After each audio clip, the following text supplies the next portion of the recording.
G'day and welcome to the Inforunners. I'm Execute, joined today by the Astropub. Hello, I welcome to a live stream. don't know if you're a good replacement for the old man, but you're definitely a substitute. I'll give you that. I can try to sound like now Execute. Let's think about this a little more. Yeah, I can't do it. I can't do an American accent, just like you can't do an Australian, so it's totally fine. No, yeah. I'm trying to do an old man accent. You know. Well, I said before the show, I was trying to think of a time where it had just been me and you hanging out, and it's been a long while since you and I have managed to sit down, because you tend to do a lot of your stuff solo, and then when I am on your show, I'm usually with another guest, and then when you're here, Argrid or one of the other boys is usually here. So it's been a long while since you and I have just done one. Yeah, that's to be fair. It's also often because Algrid wants to be on if I'm on, because we'll sit there and be like, let's talk lore. And it's Al's let's do it. So and I just sleep somewhere in the corner. Yeah. No, but it's fine. You're just sitting there being like, what is lore? No, I think like one of the arguments I have with Algrid is just how important the lore is. And I've always remained the position that lore is a gap filler.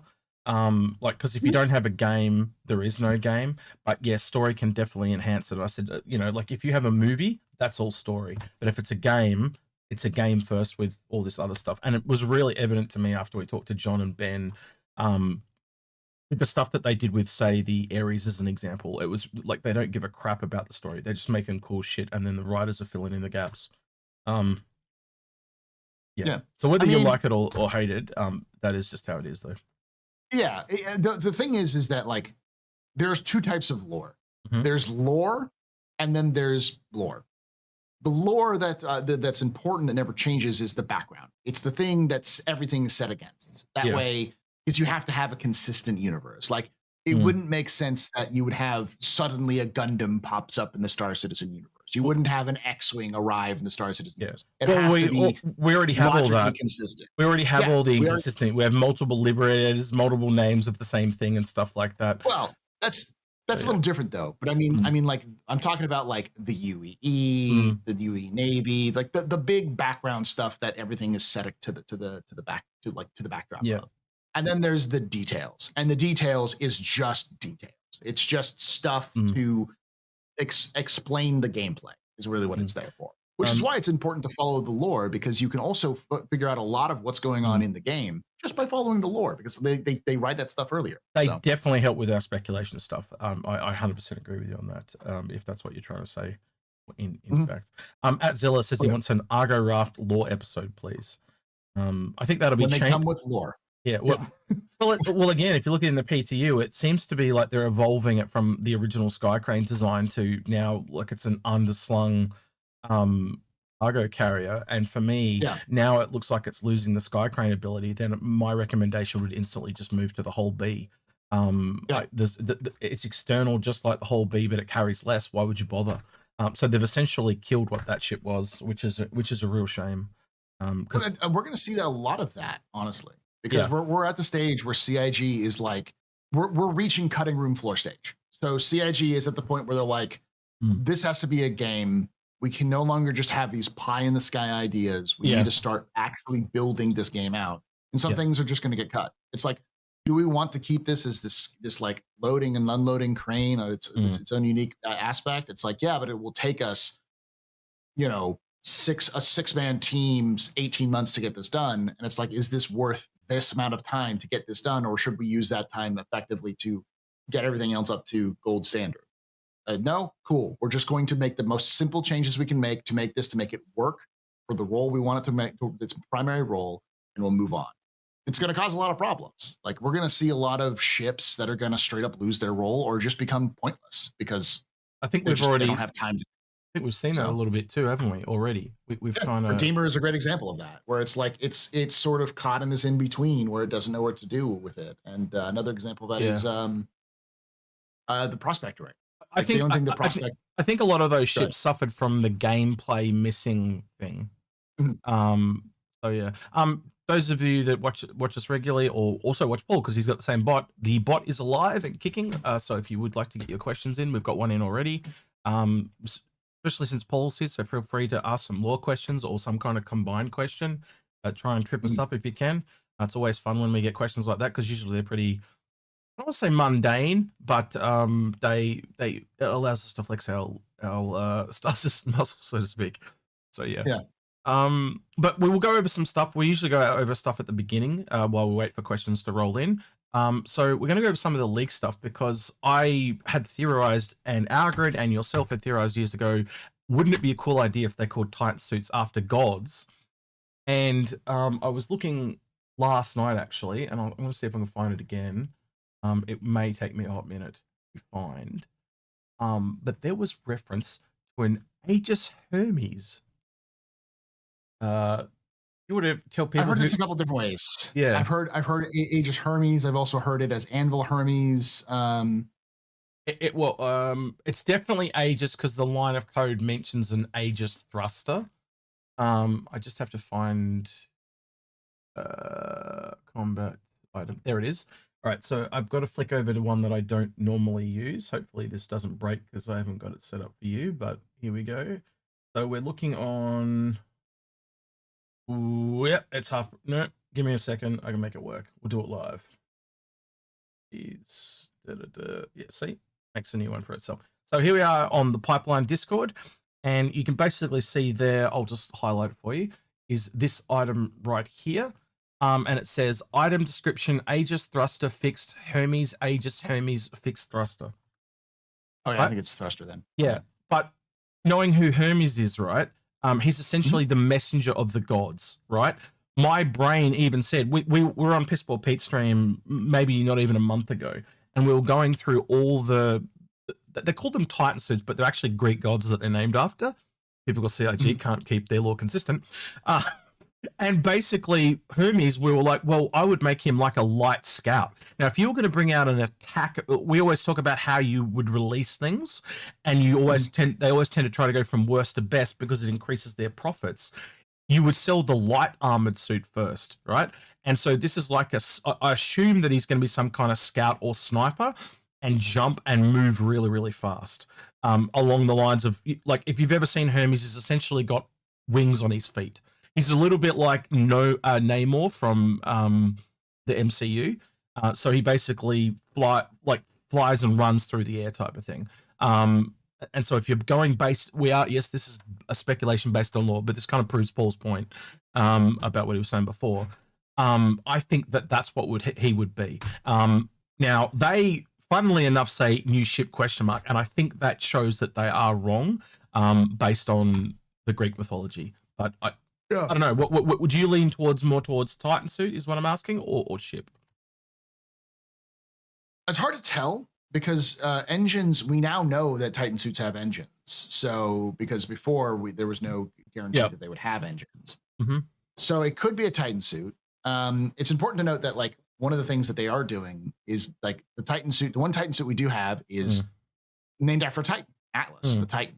And so the problem is that the one in lore, what we know, the name that they have in lore for the combat Titan suit is the Zeus, which is probably going to get changed. But well, again, Atlas was a god, a Roman god as well as Zeus. Hermes, you see where I'm going, right? I just want to say thank you to Billionaire Ninja for the raid. I totally missed it. I apologize, but yeah, thank you for the raid, Billion. Hey, Bill. Good to see you, Billion.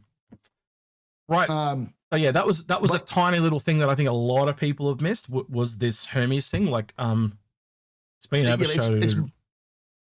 It's probably more a ship or suit. I would say right now, I'd guess actually ship, just because I think CIG is trying to finally add the functionality of various things. Like if this is a thruster, maybe there's going to be replaceable thrusters in the future. Well, the reason why the reason I think it's a suit is very obviously in the wording, right? Is it doesn't say thrusters, it says thruster. Thruster, right? Like and if you picture it on the back of a suit, like an Iron Man suit or something like that, it would be a giant thruster that increases his speed as he runs, right? And you read the lore about Hermes and what he does. I think that's why it's called the Hermes. He's just a really fast, light suit, and he'd probably be a sniper or something like that if it was a combat variant. So yeah, I think the fact that it says thruster and not thrusters, I can't get past that.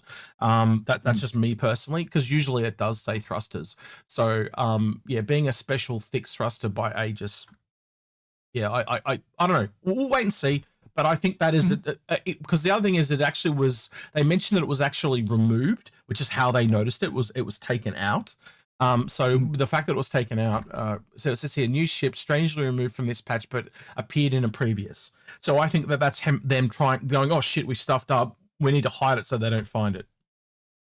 You know what I mean? Okay. I mean, yeah, I can see that. I do think it's not a ship. I think you and I are both like it's a thruster, not a ship. So. Yep. All right. Well, we'll wait and see what happens. But I'm like this, right?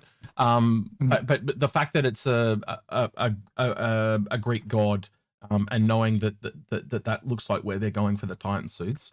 We've only got 2, right? Zeus and Atlas, but a third would pretty much confirm it. I think that they're going down that line of using them. And we, as I said on Pissball Pete stream, we actually went through it.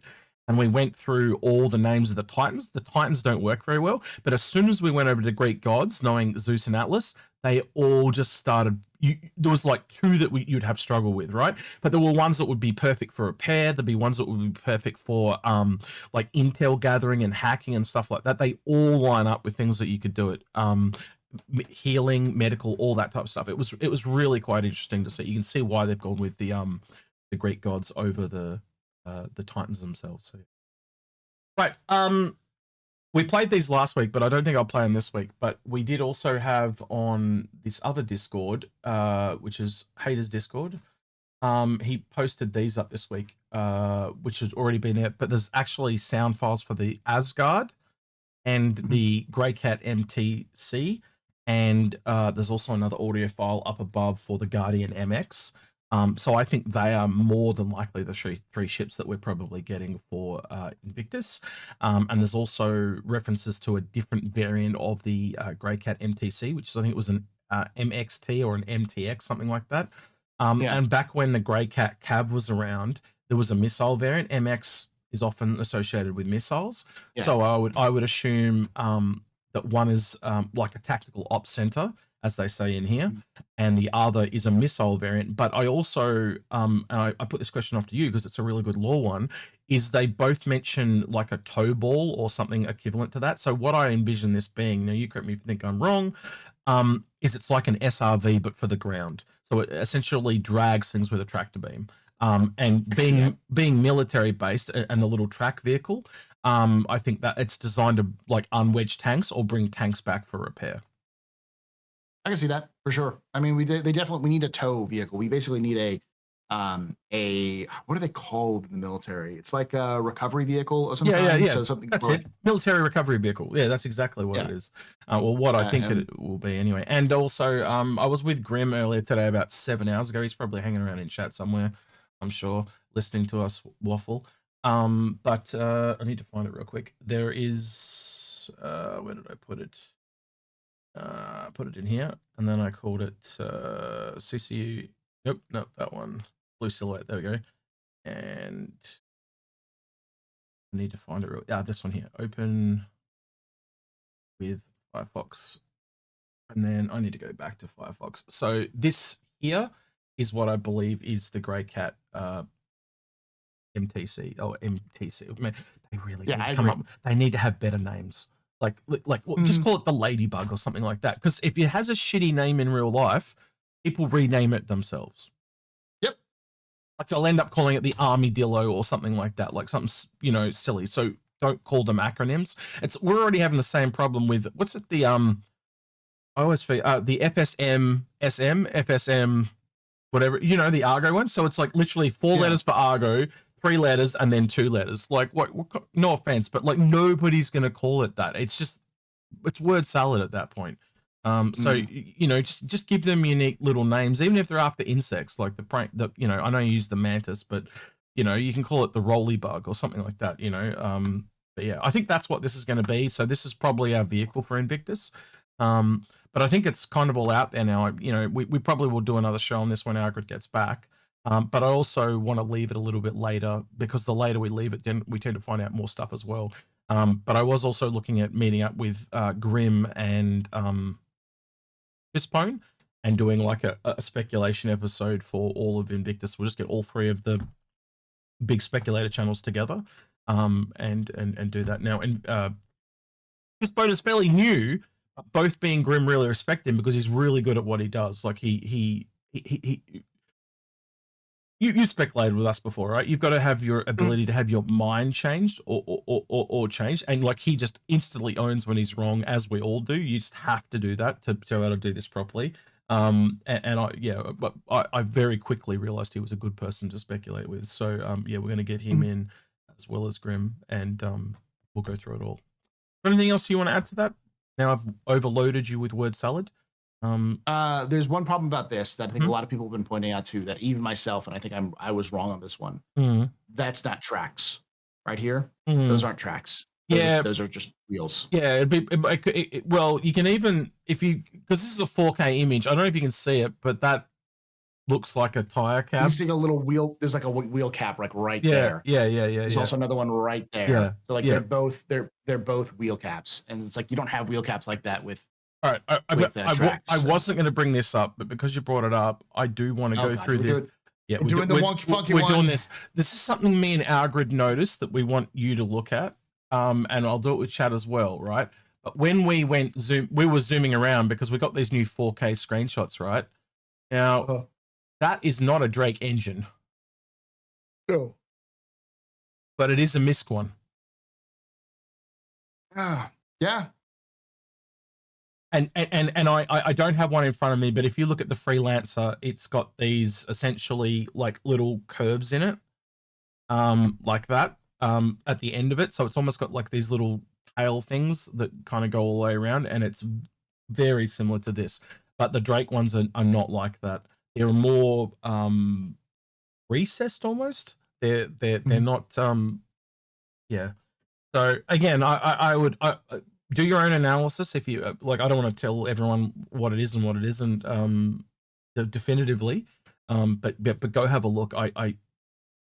Yeah, just something we noticed. So we'll see what happens. But look, we've been told by people it's not Drake, but I think that's been enough rope tang ourselves because more people disagree with us than agree with us. I want to know what the hell this is, because we have no idea. Like I think the honest to God answer is nobody has a clear idea. This is so weird. Because everything else you can kind of put it in somewhere. They're like, we don't even know where the front is. Well, we're gonna go through it because Tris Pone's done a video on it, Grim's done stuff on it, I've done stuff on it. So we're gonna go through it and we're gonna really nut it out together. This is one of the ones we do want to tackle. And I think me and Trispone seem to be on the same page about it not being a fighter. I don't think Grim can get over the fact that it's not a heavy Drake fighter because he really wants a heavy Drake fighter. But when you put the really big wings on it, straight away, no matter which way it flies or anything like that, big wings on a fighter is just an absolute no-no because they just get shot off. You've got a bigger target. So as soon as you put it in heavy fighter territory, look at the ones that we do have, like the one he keeps coming back is the Vanguard, but the Vanguard's still got quite small wings compared to this or a Corsair. But, the F8 and all the other fighters, they don't really have these big wings. They're sleek and kind of really designed for combat. So I'll still give him that it can be Drake, but I won't give him that it's a fighter. But we'll go through this in more detail. I think more than likely, noticing the vertical configuration, and if it is Drake, right, I would think it would be a cargo or exploration ship. That's kind of where my mind goes. But it could be anything more. Like, for example, I wouldn't expect it to be a salvage ship, right? Because we've got the Vulture and we've got the Golem, right, from Drake. And if you kind of look at the way they work, they tend to be a lot more functional, right? So I start to lean into the more general or super exotic, and I just can't see it being something that we already have when I go to exotic. So yeah, I keep going back to the more generalized, which is exploration and cargo. Another good thing to look at is that how many the only combat ship we got thus far this year is a remake of a ship we already had. Yeah, that's a real trend. Industrial. That is a real trend you're going to see going forward. I think they've kind of learned now that they can make one ship and do it for multiple roles. I think the Golem as an example, you just cannot look past the fact, because you know how we've talked about different tech levels, right? Now, if you've got Argo, they're kind of like somewhere in the middle, right? So you've got the MPUV and you've got what was the Raft for the loading and unloading of cargo crates. Now, this may change, so they may not do it.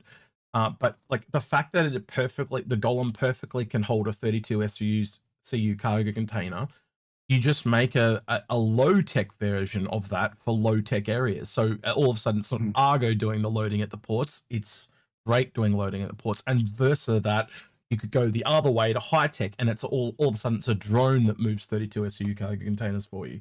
So depending on where you live, and you know what I'm talking about though, right? With the other, we've seen this in multiple things now, different tech levels, different shop levels, like class-based systems and stuff like that, which is just like the real world. They are going for realism, so they are trying to emulate that into the game as well, I think. All right. Have we got any questions? I haven't even looked. Let's have. We did have one. We've probably got no more. Oh no, we got a whole bunch. All right. Do you want to read, or would you like me to read? Let me pull it up on my end because I was also looking through the We can take turns. leaks. So yep. Is there anything else that you wanted to go over in the leaks?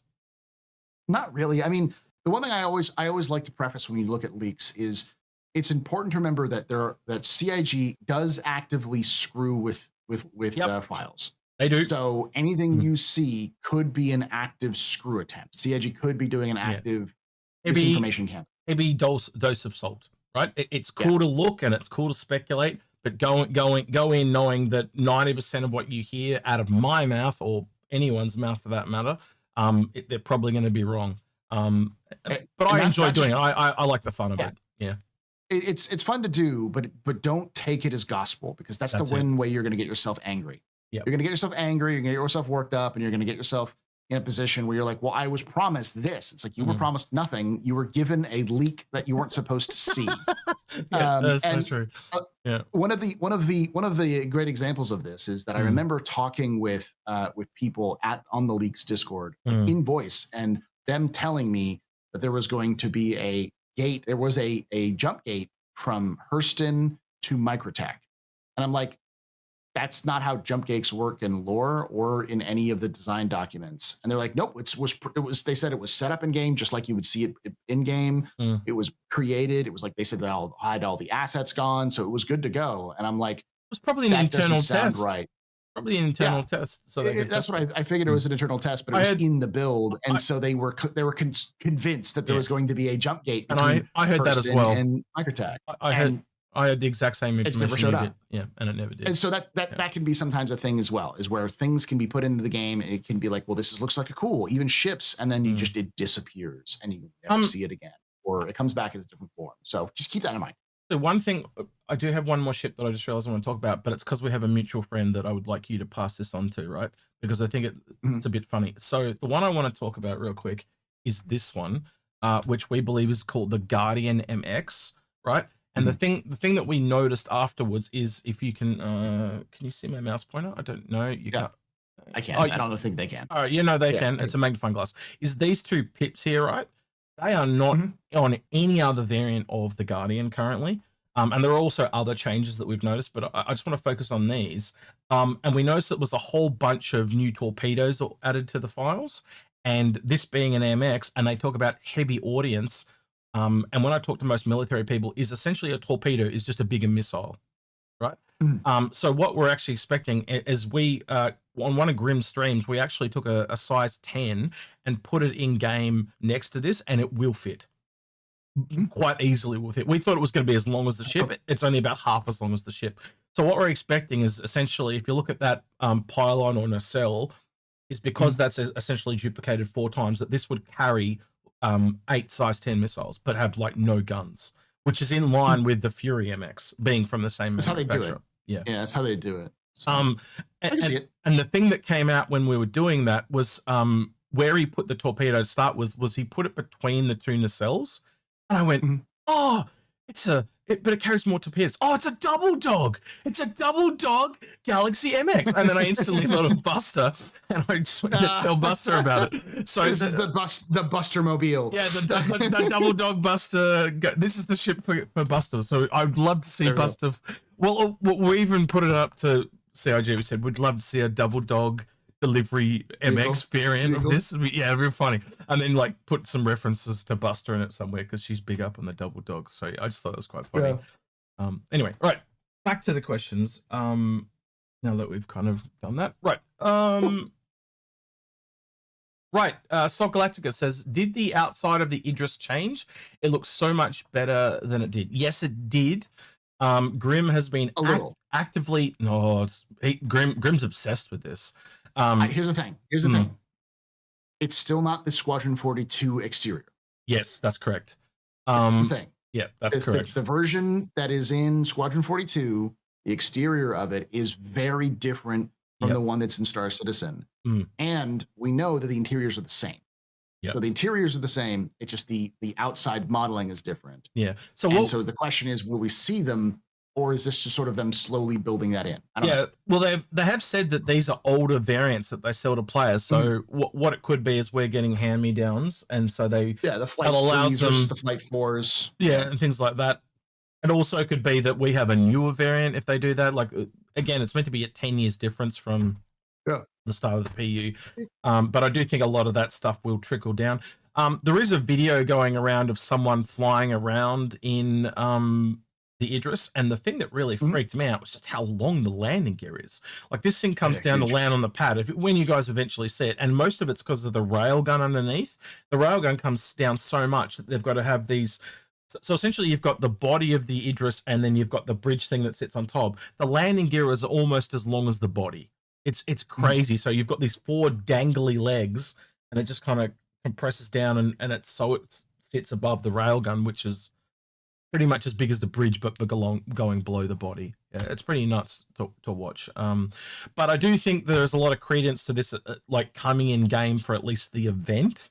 But I don't know if it's going to be player owned. There's a lot of things going around that I think could easily be faked. Like there's photos of an ASOP terminal, and showing says Aegis, or it says Idris. Yeah, Idris M and stuff like that. And I can bring those up to show if you guys want to see. But they're just nothing special. It doesn't feel right. Yeah. Well, no, it doesn't. It doesn't feel right because we literally talked about it on Grim's stream earlier today as well. So like again, if you want to go see that, I provided him with the pictures and stuff that I was sent. But I've got lots of people, like some people saying that they were able to spawn it in game, and then I've got other people I got to go check for me, and they weren't able to spawn it in game. But they're all Evocati people. But I'm getting very inconsistent reports. So I wouldn't take it as gospel that it's coming, but I also wouldn't take it as gospel as it's not. So just take it, do this, and sit and pray, and we'll see what happens. I do believe that we're going to get the Idris to release the player base before Squadron 42, even though CIG said specifically it was going to release for Squadron 42. Because I mean, you and I have talked about this before. Yeah. It's based off of the conversations we've had and for the people we've talked with in the past. It's clear that Squadron 42 was originally supposed to come out this year. Yeah. And they pushed it at some point and because of issues. Well, lining up that we know that it's got an 18-month pipeline.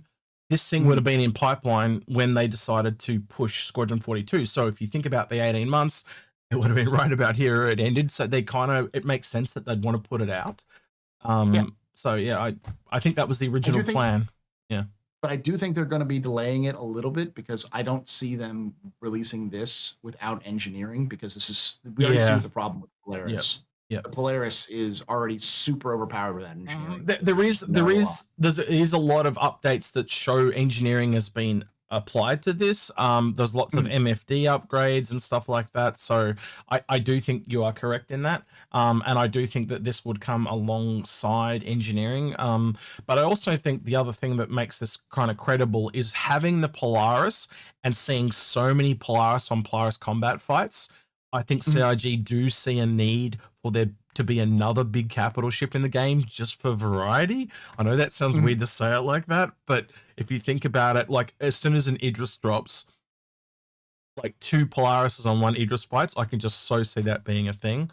And CIG works off of rule of cool, and that's a cool fucking visual. Like, let's just be honest. And the Polaris also does punch up because of the torpedoes as well. So it'd be really interesting. Can you imagine the underdog fight? You're gonna hear, oh, we're in a Polaris and there was 2 Idrises and we took them both out. It was insane. Like I can see all that happening. And you'll hear about it. I'm sure we all will at some point. But yeah, I am excited to see the Idris get in the game. And it was really funny because I hyped it up a little bit on Grim stream. I said, because I always ask him about Kraken news. I said, oh, yeah, I've got news about the Kraken. They're like, what, really? News about the Kraken? Yeah, I was like, yeah, if you own a Kraken, they'll give you an Idris as a loaner. And they're like, oh. They will, but they will. Same thing as if you have a chaplain. You'll get an Idris as the new loader. Yes, I know it's not very had to be there, but anyway, it was kind of funny at the time. I'm just gonna get I'm getting the Perseus, and I know that's coming out in the next 6 months anyway, so I'm okay with this. Well, that's that we've been really reinforcing to people. Like the big thing we learned by talking to John and Ben was like every ship takes 18 months. So if you hear anything about it going into production or something like that, add 18 months, and it's that minimum. It's after that. But we also know that they've held on to ships for ridiculous periods of times. Like we heard about the 400i being held on, and the Hell Sea. The 400i was completed, and they sat on it for 18 months before they released it. So hence the 404 joke. Like the 400i was at least done by the time the 404 joke went out, but it took them another months, pretty much. Yeah, pretty much. That was an April Fool's, and then it came out towards the end of the year. That November. Yeah, it came out because they showcased it at CitizenCon, at their CitizenCon like live stream that they did, rather than this was like back during COVID. So. Yeah, so you can tell that marketing has got a thing to do with it. Timing's got a thing to do with it. But every ship was what we learned was like, so when they did the Polaris, for example, they just threw more people at it to get it done quickly. But most of the thing that slows it down in the ship pipeline is all the checks and balances. So if you are a part of the game design team, you have to go through that ship and check off all the things that you need that are there, and then they sign off on it, and then it goes on to the next team, and the sound guys go through and check all the things, and then it goes into the next team, and then all the animation team goes through. So that's what takes the time. It's not actually them just sitting there physically modeling it. It's making sure that the white box and the gray box is all laid out and it's up to par, and it'll do what they need it to do in the design document. So that it's a checks and balances thing. And once we kind of realized that, we were like, well, that's nuts. We can literally now almost accurately predict every ship's going to be there. And that's how we knew the Perseus wasn't coming. But the Ironclad might be because of that. And the other one is the Raelian, but there is nothing about them in the files. Yeah, that's the thing. It's like the thing about it was, I remember we had got a kind of conversation, and I think on Captain's Table, where someone was using you as a source specifically about the Ironclad's development cycle, and I was like, do the math again.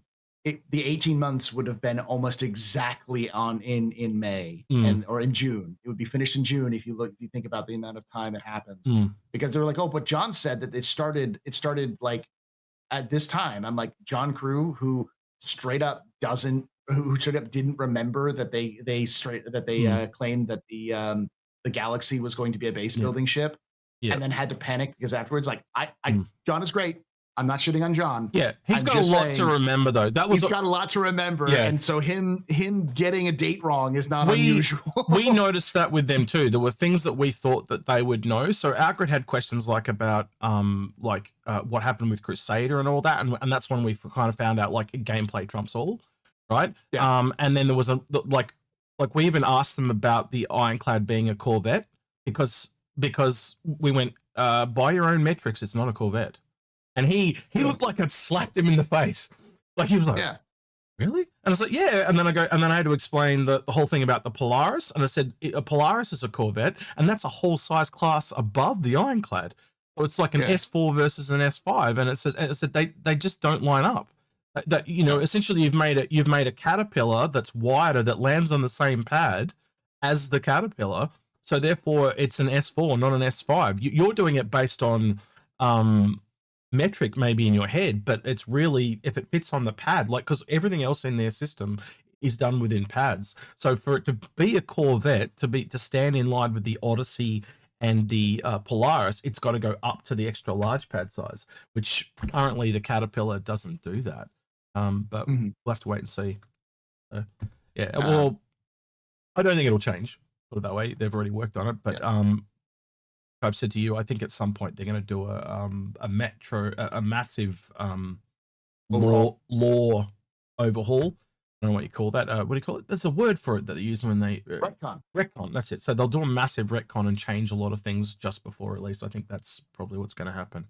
I don't think a lot of it's going to be lore based. That it's more statistics based. It's like they want to make sure that the balance is out. Like, because they've increased and decreased sizes before. Like the biggest change was like how the size differences of different. Like, remember when everyone got mad because they changed all of the different sizes of like the various power plants and shields. And they're like, why did they do this? And then like a week later, they said, because we're changing how components are installed and uninstalled, because they realized that there's some ships that straight up you can't replace.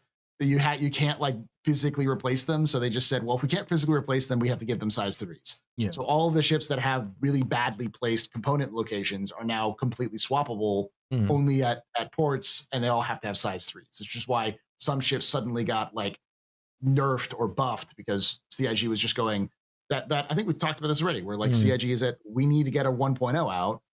We either need to completely redo this ship, or we just need to like hand wave away and balance to the mistakes we've made to fix this problem. And that's what they're doing. It has created other problems, like your lovely ship, the Redeemer. That went from size 3 shields where everything was essentially fixed inside the aircraft to now having size 2s. But how do you get the size 2s out?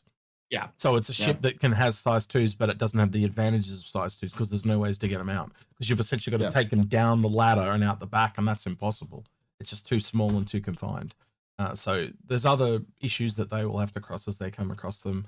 I think they are learning as they go, and they are trying to fix things. And unfortunately, when you try to fix things, as you would know, you tend to have to break them before you fix them. Even in medical, they will deliberately break someone's leg and then reset it. So it's a little bit like that. What's the old saying? Like sometimes, like when you're doing CPR, you're gonna break ribs. Like just because in the process of breaking CPR, you're gonna break some ribs. But it's better to have a broken rib than a dead person. You know? So right, that's the first question. Yeah, they took that long. That's the first question.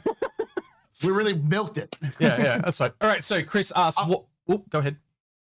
I'll ask it. Chris asks, why do bounty hunters need to capture their targets alive when they can simply be arrested at the regen bed if the bounty hunter kills the target?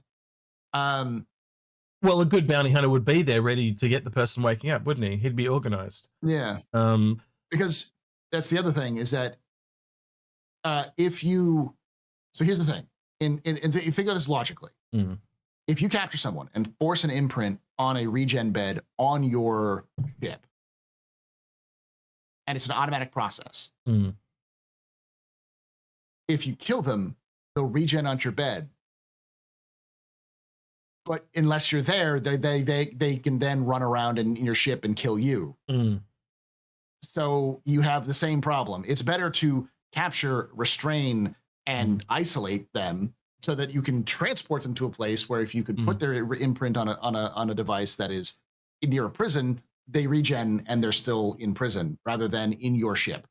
I think the other part, it would also be gameplay related. If you think about it, it takes a lot more skill to catch someone alive than just simply off them. Well, yeah, and I was going to say, on top of that, it's a matter of that's how gameplay works. It works in gameplay is you automatically regen, even though in like, well, you could have a situation where you just store them in the buffer, and it's like, yeah, but this gameplay trumps all. So that's just the why they're going to do it, because it's a game, you know. It gives them a fighting chance too, because if you kind of like ambush them and disable their ship, they can at least get a gun and fight back. Where if you're just blowing up their entire ship, well, they're gone. And if they're in a you know, like a golem or something like that, they've got no real defense. Where by disabling them, it gives them a fighting chance. I think it's mainly gameplay would be where I would lean. It's also cooler because you also have the option if you take a player in restraints and you put them in a cooler, then their friends can still save them. So there's still like more chances for like more engaging gameplay. I do want to see different tech levels of the essential bounty hunting tubes, because I want to see frozen in carbonite. I think that would be really cool to see. So you just like have Algrid just like, you know, so you could have different levels of that. I don't know if they'll do that because it obviously would be kind of copyrighted, but no one's ever tried to clone. Like that's such an iconic thing of Star Wars, and I've never ever seen it done in anything else. It'd just be kind of cool to see that. Right. Altzilla says, could the Anvil Asgard be a Titan suit carrier when the Titan suit troops are heavy hitters of the fleet? I think the only thing that I would guarantee in looking at the Anvil Asgard is that it is some type of transport. And when I think of the Titan suits being sold, I think it makes logical sense to have a Titan suit transport. So it was one of the ones I thought about. The other one I really thought of is knowing the changes they've made to the. It's really hard to talk when you're doing that, Paul. Very distracting. You want me to do my thing? I'm just going to say I want to believe. Yeah. I want to believe. Yeah, I do too. It makes a lot of sense. And a lot like the people at CIG that talk to me have essentially been saying, like, we're going to be eating really pretty for ships this year. And they know how much we want combat Titan suits. They know we want to drop a Titan drop suit thing. I don't want to say, yeah, that's what it is, but I am like this really hopeful that it is. We do know that it's got some form of nozzle on it, and we also know that a lot of the Titan suits needs to be recharged, but also it could just simply be a large vehicle transport. You take the Valkyrie and you modify it slightly so it can take a bigger vehicle. You take the armor off the Paladin, slap it on the Valkyrie, you've got this Asgard thing. So it could be as simple as that, where it just allows them to take Titans, just a big vehicle. Yeah, take Titan suits and a bigger vehicle, because we know you can't put a ballista or a Nova tank in the Valkyrie. So essentially you up the thrusters but drop all the troops. Mm-hmm. It could just be as simple as that, right? Or it could be a Titan suit, or it could be both. It's a kit bash. Yeah, it's a kit bash. Yeah, but again, you listen to that audio, it essentially all it says is a heavy transport. So it could be both. We'll have to wait and see what it is. But I am hopeful that it's a Titan suit carrier. Knowing the Hermes is there though, knowing the Atlas is out, knowing the Zeus is a thing, I think it is time, being Invictus, that we get some combat suits. And I think the thing at Wickelo's is a really big tip of the hat to that as well. The Atlas suit with the guns on it was a real tip that I it might have been like an April Fool's or whatever, but well, if it's an April Fool's, it's still around. It's still in Wickelo's shop. So I tried to check this last night before the stream I did with Grim, but in the PTU, in the PTE patch notes, I can probably bring this up to show you my train of thought. Just give me a second to open the Spectrum. So you got to go community. Let's do this wrong. Spectrum, and then I got to go into the Physicality chat. When it comes up, it'll be over here, right? And then we go into the L patch notes. And in here, there was an interesting line that I found really interesting, and I'll see if I can find it again.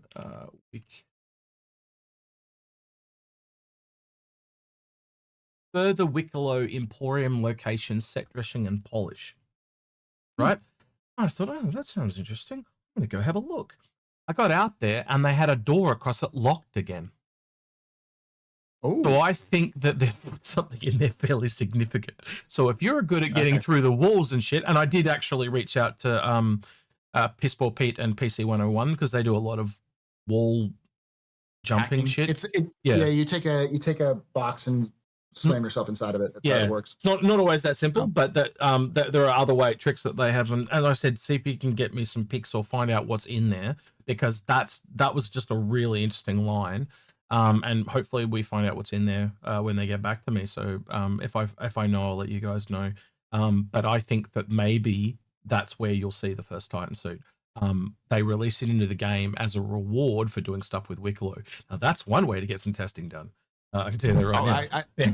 I will do anything Wicklow wants. I will be Wicklow's the worst. I will be the worst murder hobo if you give me the chance to get a combat Titan suit. I'm just like, all right, cool. I am. There's nothing sacred. No, you have the thing I need for it. I'm sorry. I'm just gonna have to end you with this. You know? Well, we're also finding that there is a lot of precedents for. I don't know if this is eventually how it'll be, but essentially, if you look at the Atlas, you know how it doesn't have the backpack, and the Geo does have the backpack. You can actually lock onto the backpack with a tractor beam. So I think eventually what the Atlas will become is like the a modular suit where you can put on salvage heads or mining heads and stuff. So it'll essentially be the utility. And if you look up Atlas, it seems to be all like Atlas is a god that carries a lot of stuff. He carried the world on his back, right? So he's more focused like that. And I think then you'll move into different suits. So you'll have a healing suit that does lots of different healing things. And again, it'll be all modular. And I think it'll probably be the same thing with the combat suits. So you'll probably at the very least get a light, medium, and heavy. And I would fully expect that you also get different tech levels as well, much like we said, like a Drake versus an Origin. Not saying Origin would do one, but I'm just trying to give you the disparity. Because a Drake one, you could essentially, it'll run on gasoline or fuel or whatever, and you can just run up and put a stick in its cog, and it or shoot it and it'll break. But the Origin one would have high level shields and be highly defensive. But then again, if you set up an EMP, it would turn off the batteries inside that one, but the Drake one would be completely unaffected. So different weaknesses for different tech levels.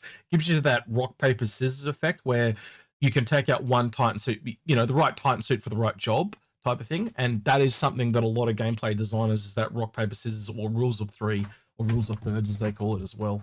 So I just think that'd be a really interesting way to approach it. I don't know. What are your thoughts on that? Do you think we'll get many different types of Titan suits? Yes, because the easiest answer is that CIG for a couple months ago talked about how they were doing how do we do boss battles in Star Citizen, because bosses have been a thing that they were really emphasizing, and having a junkyard version of a Titan suit that you can use as a boss battle for the end of a mission chain that's the easy mode, because like people don't want the human that just looks like every other human that happens to be tougher. That's the boring way of doing bosses. The way you do bosses, you have to make them interesting and engaging. And while you can't handcraft every boss in a game like Star Citizen, you can make like Titan suits, or like these sorts of like scale between person and machine, and put it in an arena, like their what are they called, the distribution centers. Like you go to a place, you get to a boss battle, the doors lock in the distribution center, and now it's you versus a Titan suit. And all you have to do is have different versions of the Titan suits, so you can know which sorts of person you're fighting. Like we said earlier, scout, medium, heavy, or all the different, you can have different versions, you can give them special upgrades, different weapons. Suddenly you have a variety you can choose from that makes it more interesting and engaging, but you don't have to handcraft the boss. Now it's like, I have the Drake Titan suit, and there are three different weapons that it can carry, and it can have all these different types of attachments to it. So now I can just customize a boss battle depending on the difficulty I want to set it at. So yeah.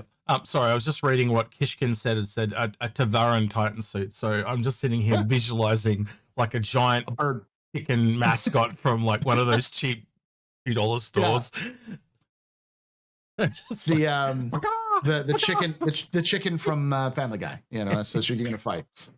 So yeah, one thing I want to show really quickly is this is what we actually did look up on Pissball Pete's thing, and I just want to show you this so people can start to think outside the box and look at it themselves. And you read down some of those things, like really weird names of gods. So there's one there called Demeter, goddess of agriculture, harvesting, and fertilization, a farming Titan suit. Like these are all totally workable, and they all work. You know, even things like Apollo, god of music, poultry, healing, and the sun. That's essentially why it's called the RSI Apollo, because of that. God of metalworking and crafts, Hephaestus. So you can see that as a salvaging or mining, even, or stuff crafting. Like that, or crafting as well, like that. So there's you go through all of them. I think the only weird one was Dionysus, which is the god of wine, revelry, and theater. That sounds like it'd be like a political Titan suit. It's a party, baby. Yeah, it's the Origin version. Yeah. But you could also change that up, because I think like satyrs are the dominions of Dionysus, and so a satyr is a half goat, half man. So you have it as be like a more mobile version. Yeah. So if you're wondering what I googled there, it's literally just Greek gods. That's all I did. But like some of these, like Artemis, goddess of the hunt and wilderness and the moon. So a hunting one for hunting creatures, like with the scanners and stuff. I can see that already.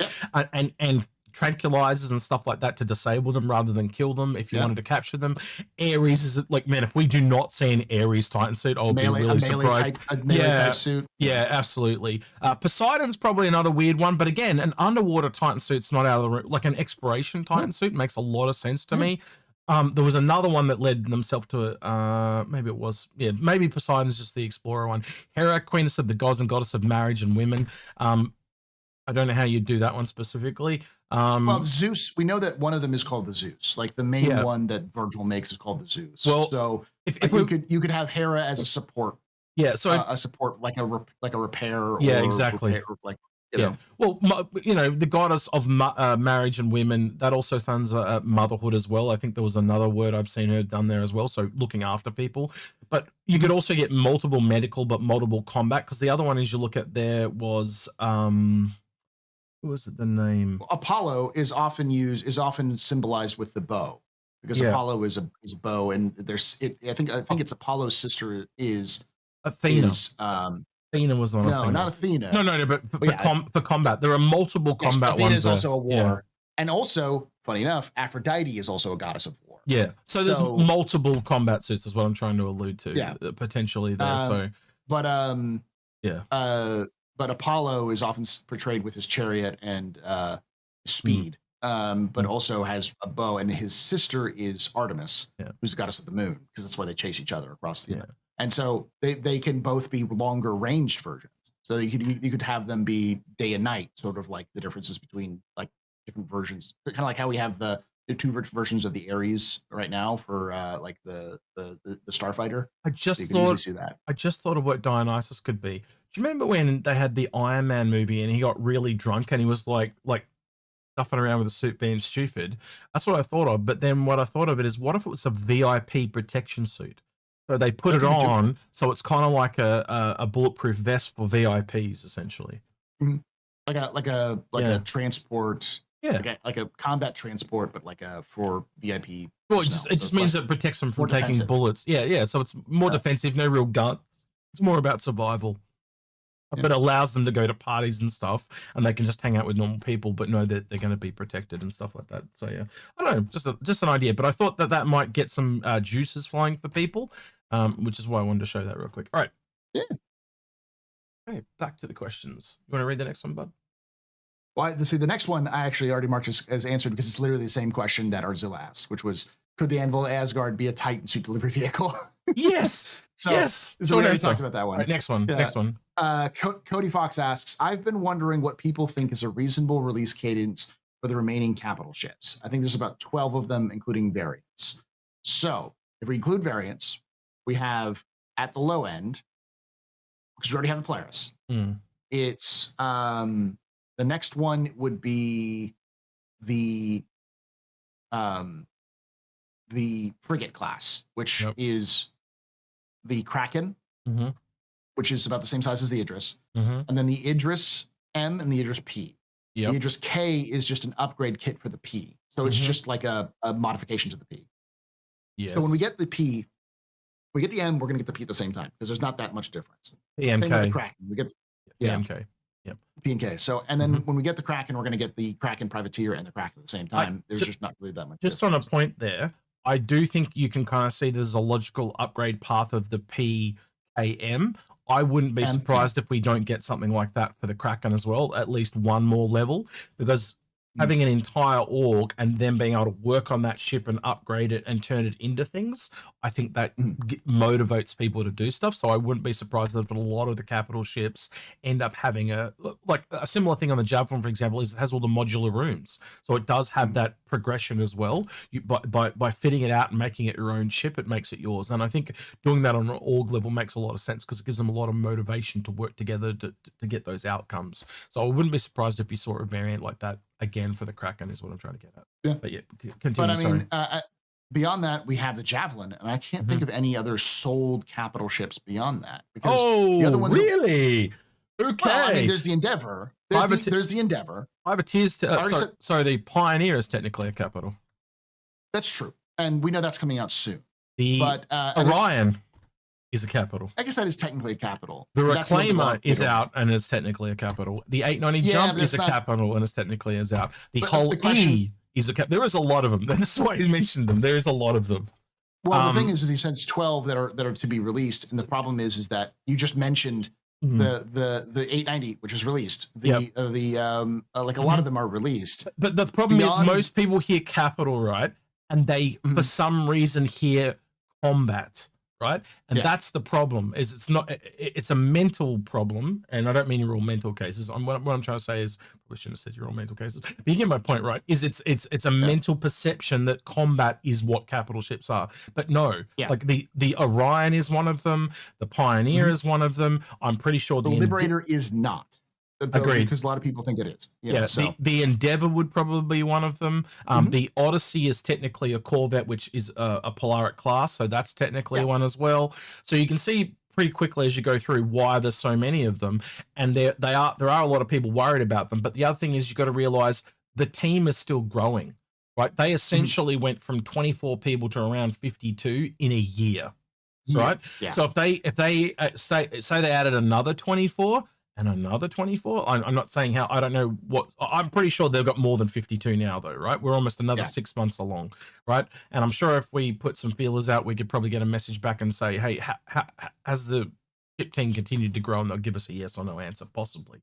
But the point I'm trying to get at is I think it will grow to scale to what they are doing. And they've now kind of essentially, as we've always talked about, they're starting to move to more stuff being worked on Star Citizen. So that team and the things that they need to be working on for that game are vastly different that was needed for Squadron. But also on the Squadron side, some of those ships of the storyline will more likely be needed. I know you've kind of spoiled the story for yourself and you've read all the way through it, and I don't want you to spoil it for anyone else. But I heard that the Polaris is probably in episode 2, right? And it's not in episode 1. It's because just from the lore standpoint, we don't know how long episode 1 takes. Like I don't know when it ends in the plot point. But I think based off of what I know, it's not going to be more than a year. Maybe a year, maybe a year and a half is the total like in fiction like time period it takes place. So one of the things, the Polaris isn't even released until like the 2940s, like the late 2940s. So so one of the things I speculated with and I've said this before, is I imagine, you're at war with those pirates and the Vandal turn up. The two human factions are instantly going to work together to take on the alien threat. So one of the things I've speculated is maybe in episode 2, the Saturn might get destroyed at, say, the end of episode 1. That was my kind of thought. And so where do you go when your ship is destroyed? You have to go onto your enemy ship or former enemy, because you have to work with them. And all of a sudden, episode 2, you start out on a Kraken, and then all those Drake fighters that we don't have. So we've got a Buccaneer, but we don't have like a medium or a heavy fighter. They make all those. They make the Kraken because it's required for Squadron. And I'm not saying this is exactly what's going to happen, but I'm trying to give you an example of how ships will be dictated by Squadron 42 as well. And then we also know, for example, that there's all these small fighters by Anvil, but there's no capital ships for that. We also have massive capital ships for Aegis, but we don't really have any of their fighters. We've got the Saber and the Vanguard, and that's really it. We don't have their medium fighter, and we're missing some of their other fighters. What is it, the Bearcat and stuff like that?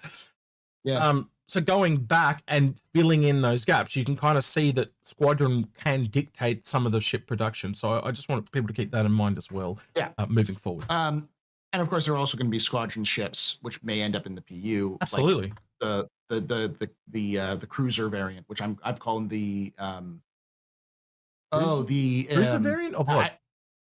There's a cruiser. It's a cruiser. It's the cruiser variant. The battle cruiser. The battle cruiser is that what you're talking about? Yeah. The Pegasus? I know the Pegasus? name of it. Pegasus? No, not the Pegasus. The cruiser. The cruiser it's under that, isn't it? Yeah. Integrity. It's the that's Integrity. it. Yeah, that's it. You got the Integrity class. Which I just call the Integrity class because we heard about the Integrity and it was called the cruiser and it was in lore. And then come the Battle of Vega, we see the Integrity in the Battle of Vega. So as one of those ships, so I'm just call it the Integrity class, but it's a cruiser. And the Bengal, and those ones we know are not going to be sold, but will be probably built in game, and those will probably come over. But the question specifically is about the cadence of release. I would not expect the majority of capital ships to be available at beyond the combat ships at 1.0. We're not going to see like we know we're not going to see the Endeavor. We're probably not going to see the Orion. We may be a little bit closer, but.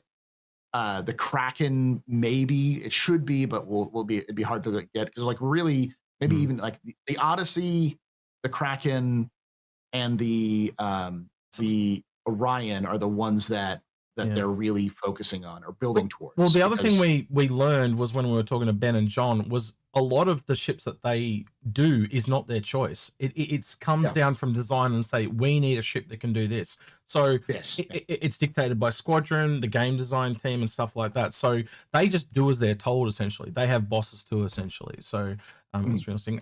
I do want to thank Dafty Digit because he's promoting us in our own chat because we don't ask for likes and stuff. But yeah, thank you, Dafty Digit. He's telling everyone to smash the like button. So if you've enjoyed this thus far, hit the like button, subscribe for more content, and hit the bell icon to be notified when it's released. We do these on Thursdays at 6 p.m. Eastern, like 2 p.m. Pacific on youtube.com/the-Inforunners and twitch.tv/Inforunners. Come join us live if you're enjoying this so far. Little plug. Pete, I just realized your question. Why is our referral code? I don't know why, but there's something wrong with the referral code down there. It keeps moving out of alignment, and it drives Pete absolutely nuts because it's not perfectly in alignment now. I keep moving it, and I think it's from scene to scene. It moves, Pete. So I don't know what's causing it. It keeps going from one side to the other. Did I say Thursday? I meant Friday. Yeah, Friday. Yeah. My bad. We did used to be Thursday. We did. A couple of years back, we did it on Thursday. So yeah, but yeah, we're terrible at self-promotion. We do this more for fun, and I am enjoying hanging out with you just because again, we don't get to sit down and talk as much as we used to. I am speaking of self-promotion. I'm going to make this announcement. Oh yeah. So for those of you who don't, for those of you who know, I've moved the Captain's Table to its own channel because of the way YouTube algorithm works. So that way it doesn't get crushed and it doesn't screw up everything. As a result, I've been working the Captain's Table to get partnership on YouTube, which will allow it to get more visual. So if you've been watching the Captain's Table and you were like suddenly disappeared, it's because it's in the new channel, but it's hard to find a new channel because YouTube hides it until it shows it to you. It's doing better, but I still need to get that partnership in order for it to become more visible because YouTube likes to promote things that they can monetize. So we are currently at 994 subscribers on that YouTube, and that's youtube.com/the Captain's Table podcast, all one word. Because in order to remove that @ symbol and just become the Captain's Table podcast, I have to have partnership to get that going. So we are literally 6 away because you only need 1,000 subscribers. I've got all the other things, that watch time, everything, the number of videos inactive. I just need 1,000 subscribers to be able to apply. So we're 6 away. So if you can get over there and give him a couple of subs, we'd both really appreciate it. Captain's Table has been around the longest time. Yeah, I'm trying to think because I've been coming on there like it makes you feel old. I just say that. Yeah. Well, it's you know, like when I started out doing all this Star Citizen stuff, I don't think you would be in the same ballpark, right? We both didn't go into this going, hey, we'll be a decade later doing this. Like, there's no way, way. We just do it because it was fun. Like I started the Captain's Table because I was part of a podcast called oh gosh, what was it called? It was run by Geek Domo. It was called Starcast. Yeah, that's it. I remember that. Yeah. But Geek Domo stopped doing Starcast, and I was like, but I like doing this. And so a bunch of us who were part of Starcast ended up creating our own podcasts. And of those podcasts, I'm the last one standing from that group. Yeah. I think I'm one of the last people who actually still does content creation. The only other person who still does content creation who's from that group is Board Gamer. Yeah. It was me and Board Gamer were some of the first ones on that one. So what are you at currently? I just thought I'd bring it up to see. It says you're at 1K, so I think you got your 1K. Hold on. Let me double check because it'll tell you 1K when you get close to it. Okay. So, but I have to double check exactly. Yep. Feel free. I'm at 1,000 exactly. Wait, I'm at 1,000 exactly. Awesome. Yep. That'll just that actually helps. Someone just Well, it not just helps you, but it helps the community as a whole because once you are monetized, essentially they promote you a lot differently. So this will allow it to aggregate and get out back like it used to. I've toyed with splitting a lot of the Inforunners stuff up. Like for example, just to give you guys an idea of, we do a lot of this for fun, as you know, but like I always tell them the back end stuff so they know why we make weird decisions that we do. Like, so for example, when we used to do the ISC reaction stuff, or our thoughts as we call them, because that we didn't see them as was just us sharing our thoughts on the episode. The way YouTube goes about things, it just averages out what your videos are worth and pays you that amount. So by us doing that one extra video a week, it was lowering the amount that it pays us drastically, like more than halving it, because we had any reaction content at all, right? So we just stopped doing it, and the dollar just went back up. So it was actually, we actually made more money to put aside for trips and gear and all that stuff by not doing those episodes. But it's something Aaron and I have talked about, going back and making a second channel. But then when you get a second channel, it's just more work. And well, again, you tell me, Paul, now that you've got what, 3 channels, it's a shit ton more work than having one, is it not? It is so much more work to do than doing one. And even though I used to do all of them on the same channel, it's a very different experience, because like when you have one channel, you can put off a project that you're doing because you're like, well, I'm still doing this, so I can get back to that at some point. But when you have 3 different channels, like I have to work on a lore video, I have to do live streams and do videos for the Astropub. Yeah. I have to make sure to, if I continue to do Captain Stable podcast and upload videos consistently to keep itself active. And it's easier with Captain Stable than it is with the other ones, but it's still not easy. Well, you have to have a certain number of videos come out per channel for it to feed properly. So by as soon as they make you split up your channel, you then have to do even more videos. So essentially you need roughly 3 a week for one channel. Now he's got 3 channels. He's essentially got to feed it 9 videos a week. That doesn't work. So what he'll find is the Captain's Table, so what is it, maybe 1 or 2 episodes a week? Because you split them up, don't you? Right? That won't be paid at the same rate as the other 2, just because of the way you feed videos into it. So it's just not good how it works. YouTube is not made for creators. It's not made for viewers. It's made to make money for YouTube and Google. Like that is just it in a nutshell. And that's why we share that information with you. We don't make decisions based on what we want to do. We make decisions on them making us jump through hoops, unfortunately. So yeah. Right, next question. Thank you for helping Paul out get those last few subs that he needed. It will. There's a lot of people who jumped up there, because I went from 994 to 1,015 in a matter of a couple of minutes. Nice. So no, good. Thank you guys. We really appreciate it. It does, like, anyway, obviously people have watched Captain's Table, so it's just getting the word out there so we can get it rolling. And they are worth watching, because I know a lot of our viewers, they like watching like this stream as an example, right? There'll be someone listening to this right now and they're listening to it a week later at work, sitting at their computer in their little cubicle going about their day. And that's how they listen to a lot of this stuff. And I know from the people I've talked to, Captain's Table is no different. A lot of people like just to put an earbud in while they're at work and listen to us talk about spaceships. So yeah, I'd like to be background noise. So and for those of you who are working right now, especially if you're watching after this fact, don't worry, your boss is not behind you. Jim, come on, Jim. You need to just relax, okay? Your boss isn't always behind you. All right? Right now. It's like doing that because someone always in the comment goes, when I started doing that in office hours and stuff like that, there's always somebody who, like, I literally paused because you said my name. Like, why is Paul calling my name? Yeah, it'll happen with a lot of common names. All right, let's move on to the next question, please. What are we up to? I'll do it next one. Yeah, go for it. Nail, who asks, what do we think about the Paladin leaks? It's the one that people keep mentioning, but no specifics. I see a lot of clickbait for it, but I don't see. As soon as the Paladin came out, I knew it wasn't the Paladin because of the ship stuff, and I knew it was another variant, right? And that's what. So essentially, what you're hearing is the Paladin is the Asgard, because it's another Valkyrie variant. And again, you're going to remember when the leaks people look at this stuff, they are just guessing as much as any of us are, right?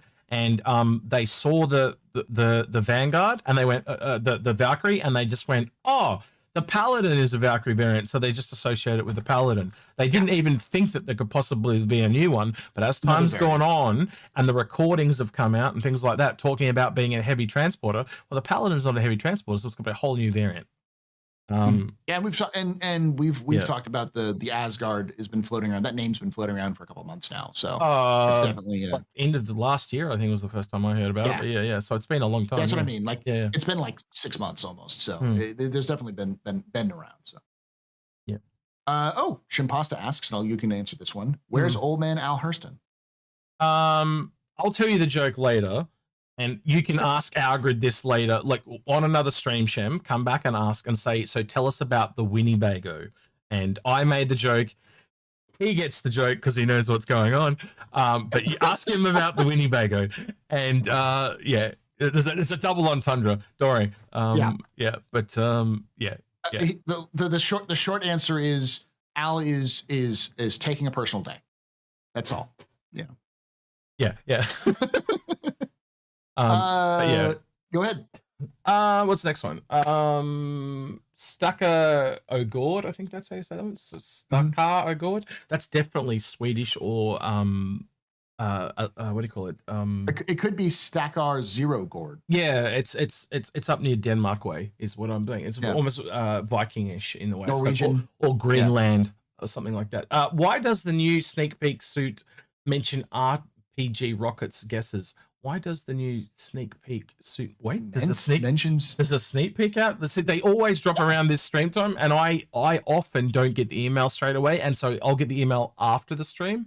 So if you've got a copy of that, and you've got armor, have you got a copy of it? Can you send it to me? Yeah. Let me send it to you real quick. I got a freefly. Hang on, is that the same one? No, it's actually in the haters video. Sneak peek says gear up. Is this the one? Is this the one? It's just loading. Is this the one you're talking about? That's that one. Yeah, it's the one. What was it? That's the sneak peek. What was the question again? The question was, why does the new sneak peek suit RPG? I don't see a RPG. I don't see any reference to an RPG. It just says in this, and the dings that you're hearing in my email, by the way, sorry. Says gear up. It doesn't say anything about I'm really confused. Yeah, I'm confused about that too. Yeah, I don't know what you're talking about in returns to pods, mate. So if you do a follow-up question or statement and let us know, or provide me a link on Discord or something. I'm looking through because I do know that. Yeah, thanks, Pete. Someone put pieces together. By the way, who said it was the DCP? It's possibly the DCP, a new version of the DCP heavy armor, which was mentioned as the heavy tank armor. Which was it's in one of the as part of the the 4.1.1. It's one of those things. It was from the heavy tank armor from CitizenCon. Pretty sure so this could be the new version of that. Pretty sure that helmet I saw PC 101 running around in on an expat stream. It might be that suit of armor. They were running around in the PTU, so that could be that one. It did have a new open glass visor, and you could see their face, so that might be that as well. Moving on to the next question. I'm just replying to someone's message. I will go on to the next question real quick. All right. Soul Galaxia asks, New Jersey. Hang on, real quick. I just got a message. Someone's saying that we got to zoom in and look at the chest. So let's enhance. Enhance. Oh shit, not enhancing enough. Enhance. Yeah. Enhance. I can't make it go pixelated and then clear again. I don't have that effect. That doesn't really say anything. I don't see any references to RPG there. Let's see what they're talking about. Man, I'm missing something. I feel like I feel like everyone else knows, but I don't. I don't know what you're talking about, guys. Sorry. Nothing about there's no smoking. RPC rockets. Oh, it does say RPC rockets on there. Maybe it's like rocket resistant or explosive resistant or something like that. Or it's something that somebody just typed in because it's basically a lorem ipsum sort of thing. I wouldn't take much, because if you read some of the crazy text you see, like one of the crazy texts that used to like play along one of the visors was like enslave all mankind. So says S2SS MPC rockets. Yeah, it does. The only thing I can think of in return of rockets though is it does have that kind of deflective angle of tank armor, so maybe it I don't know, maybe it's just explosive resistant armor. That's all I can think of. But until it could also be jump. It could have jump jets integrated into it, because we do know that that like jump jets are a thing, and it has a backpack on it, so you can see that in the files. And we know that CIG doesn't just develop something as a bespoke item unless they absolutely have to. And so the Geo being a bespoke jump jet mech, it's like we're going to see jump jets. I wonder elsewhere. if it's a suit that does the essentially stops you from falling or whatever. You know what I mean? Like maybe it's the arrestor suit or something like that. Yeah, like something like that. Like a parachute. I do kind of notice it does look a little bit like an exoskeleton on the elbow here. Can you see that joint there? He's got that kind of thing that you see on exosuits. Yeah, it looks like what you see on exoskeleton.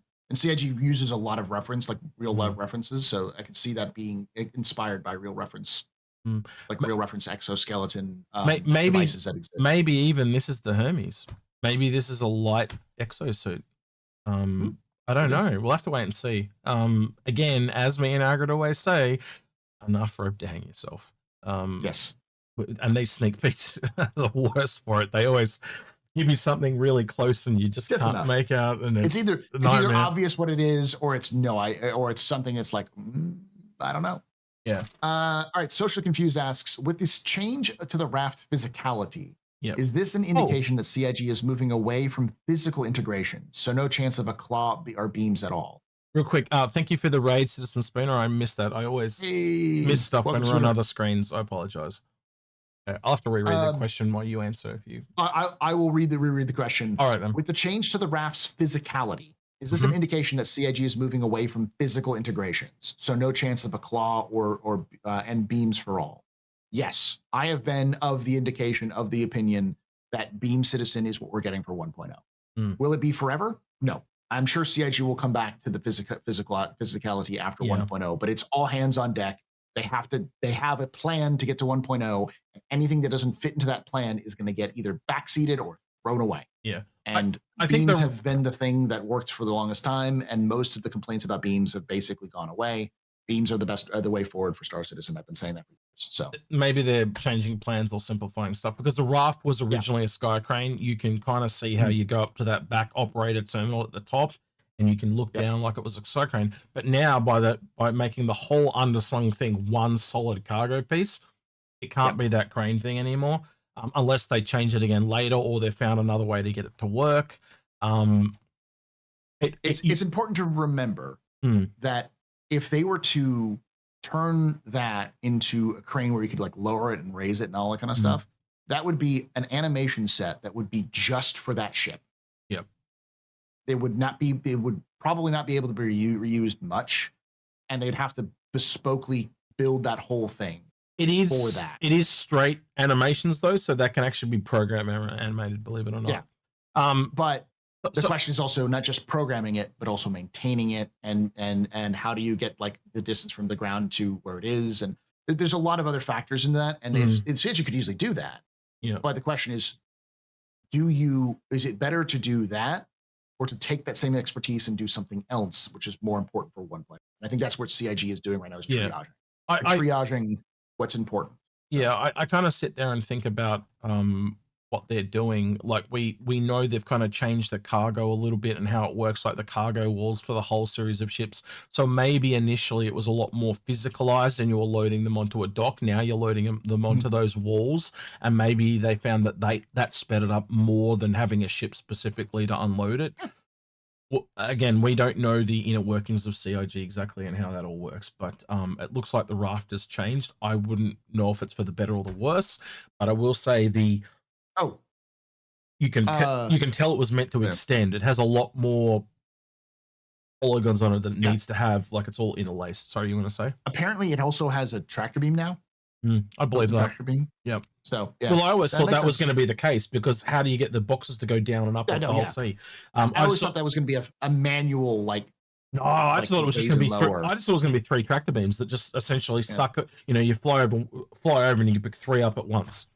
You just go straight up and then fly, put it on, come back, pick up another 3. Because if you look at it on the whole sea, it's just rows of 3. So you could just go, you could have 4 rafts unloading it all at the same time.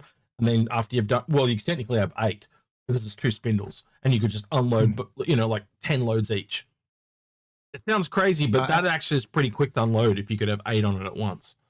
And I do think that this, as someone's mentioning as well in chat, that they did increase the size of it. I believe there is it's like doubled its total capacity. Yeah, which makes sense. So again, it shows me that it's a move away for what it was originally meant to do. I think you got to remember the cargo system was meant to come out when the Raft came out, and it got delayed by 2 years. And so whatever happened in that time was a drastic shift from what they wanted the Raft to be. And they've either now decided they just don't want to do that anymore or whatever. I think the ship to really compare it to, though, and I'm going to do it live here. So hull B, and I'm going to pull up the wiki stuff. And I'm also going to pull up well, my zoom is still zoomed in. I'm also going to pull up the Raft, obviously. They're saying 192 SCU now. Yeah. But yeah, and I think when you look up the whole B, it also showed just the sheer capacity of the whole B too, because the whole B is kind of insane. Yeah, for its capacity. So that's why I'm doing this. Let's read. So yeah, as you can see here, you got 192 SCU cargo. It's been updated on here, and it costs standalone 125. But you got the B for only $15 more, and it goes to a ridiculous 384. Now, the Raft no longer has the sky crane. It just becomes an external based ship, and this has the other advantage of it. The B can fold up when it's done. So, and it can also land on planets. Yeah, like the Raft can.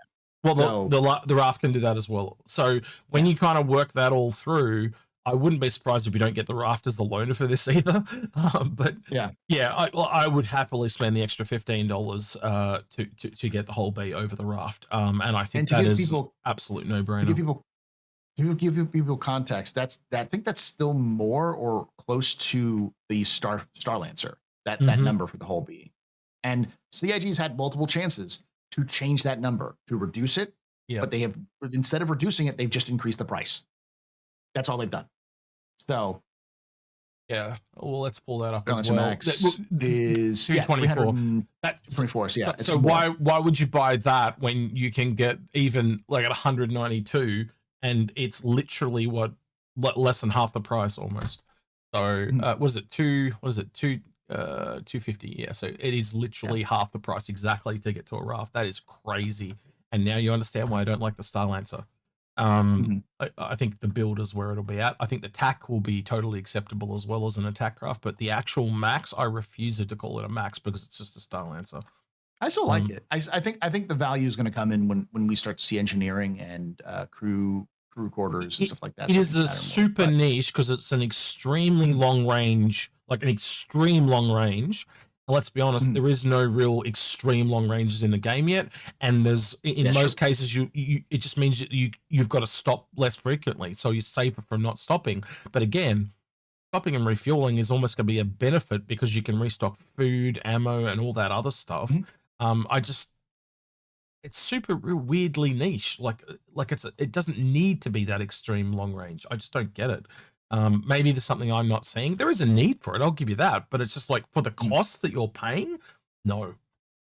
It's also, you also get it in game now, so like it's cheap in game. So someone's asking if we're confident with the whole B will be landable with payload. Yes. That was as of last discussion that CIG's talked about it. The whole A and B will land on planets. Yeah. So the thing that they have to figure out is that the bottom spindle is the issue. So what we're expecting, right? Me and Argot have talked about this at length, and we do actually have a video. I will show it real quickly. We do have this saved. We did it in January. It's been sitting there for 4 months, believe it or not. It is on the cards to be released. I could probably release it this week if you wanted to. There's another one there that me and Argot recorded as well. All the way back here. We do this a lot, chat. We do this a lot. We do this a lot. We've recorded multiple videos where we're just like, we'll put it in the bank and wait for it to come out later. So where the hell is it? It's on there, that one there. So the whole series review, right? Oh god, it's behind my fat head.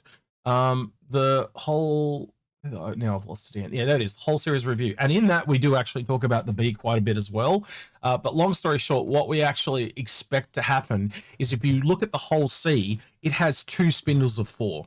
Right, the whole A has 2 spindles, but only on the side. So if you cross-pollinated those and just had 2 spindles, but only on the sides, so it just gets longer. Yeah, and it fixes the whole problem. So because as you can see, it still looks like a whole A, and and the whole A and the whole B are the newer of the whole series. So having them more like each other makes a lot of sense. So if you just double the spindle length and have it 2 side by side and none on the top and none on the bottom, problem solved. Based off of the lore of CI, which CIG has created for them, the whole C is the first one. Yep. And then the whole A and B came in later. Yep. D and E came before as well. Yeah. And the C, what does the C stand for? Cargo. That's what it originally stood for, was cargo. Yeah. Because it was a cargo ship. It was a hull that was also a cargo ship, because MISC is boring. Yep. They are not very inventive with their naming classifications. Why Drake punches pokes so much fun at them, brother. Oh yeah, all the time. Yeah. They hate each other. But and then they decided to do, we'll just make a whole range, A, B, and then D. And then after the whole D, they decided to create a super tanker version, which is the E. So in terms of like design language, the C and the D should be about the same. The A and the B should be about the same. And then the E should be a completely separate evolution, which is the reason why we haven't seen the B or the D, because there's no new technology they have to develop for the B or the D. It's just using it's like a kit bash, just taking what they have now and expanding it. And the D and the E, believe it or not, do come from that time in the game where they were going to have a lot more systems. I think that we'll see those once we do get beyond 5. They're definitely outside that scope of 1.0. The B, however, is definitely the next one on the cards, because it is also like the A. It's really designed to do system to planet and interplanetary, and then the C is interplanetary, and then like the next system over, and then as you go up, it just goes out from there. With the D and the E, like the E, for example, it would stop into Stanton, stop at Arc Corp, at Bajini, drop all its shit off there, and just literally go straight back out the wormhole to the next system. It's like essentially like a freight train that just goes from one side of the country to the other. And in lore, and again, using lore as a basis for what CIG's design its importance is the E was also designed at the behest of the UEE government.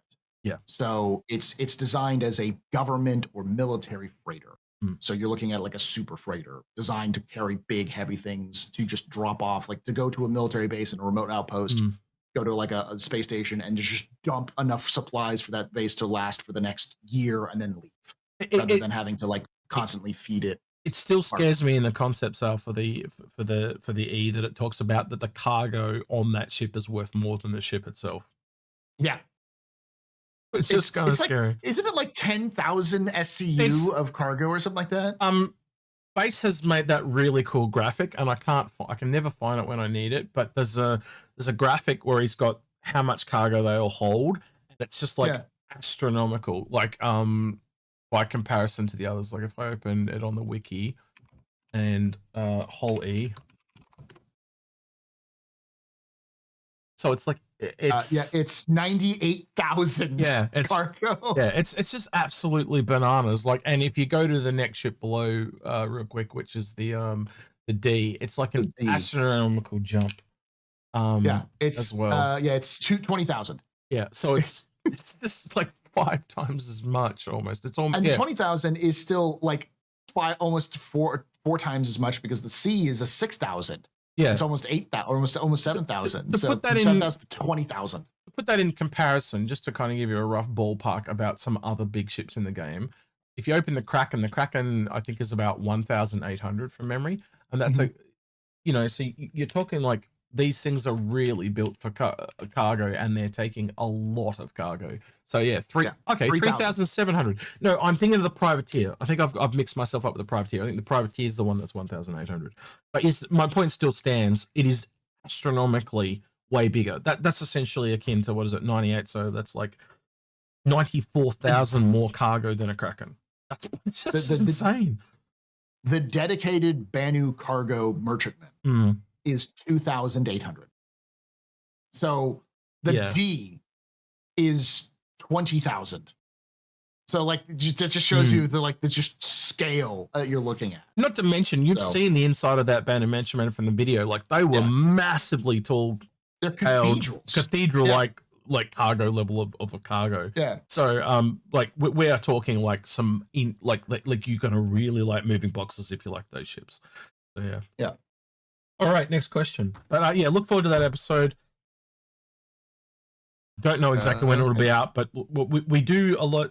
Since we know you guys wanted more reviews for us, you're doing that too. You said you're going to start doing your own reviews the other day on your stream. So, yeah, we do going to go back and do a lot of reviews because for us they're low hanging fruit, but we're realizing now that it has been a long time. We've been at this almost a decade, so it's probably time to go back and slowly go back over them and just do them. We did talk to our patrons and get them to give us a list of the ones they would like to see as well. So, and to be honest, y'all, the one thing you always want, all of you, is ships. If we put something like, I guarantee you, this live stream is going to get a lot of attention because we mentioned the Idris.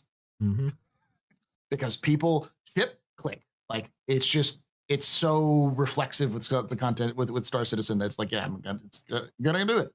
After last week, I was very tempted to call this episode the Raelian is not coming to Star Citizen. After I said the Banu Merchman is finally in Star Citizen, you should have, because we had so many people coming and getting pissed off.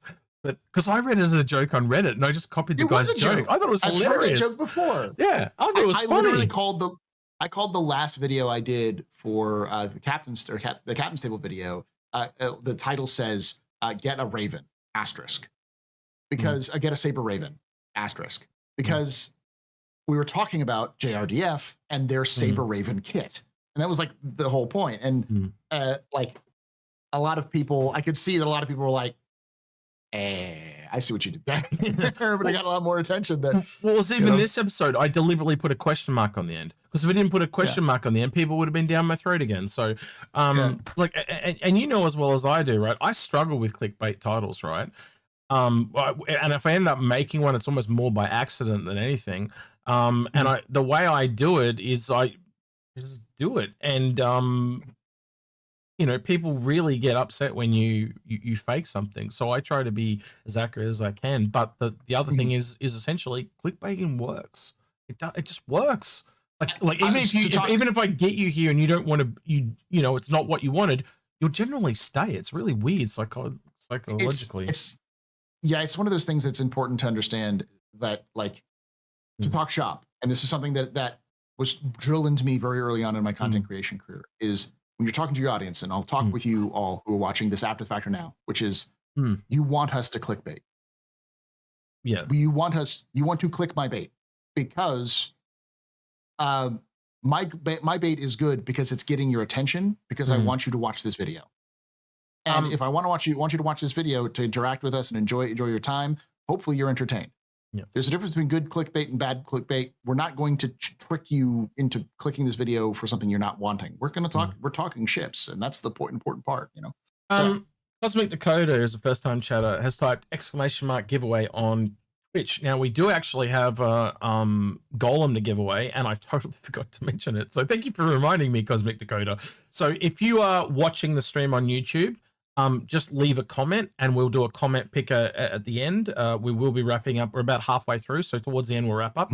Unfortunately, if you're on Twitch, just for my benefit, Twitch, can you just jump over to YouTube? I will, for your benefit, I will link the stream for you. Just give me 2 mementos to do so. This is the stream on Twitch. For those of you that are on Twitch, jump over and just leave any comment at all underneath the video, because it's a live stream. In the comments, not in the chat.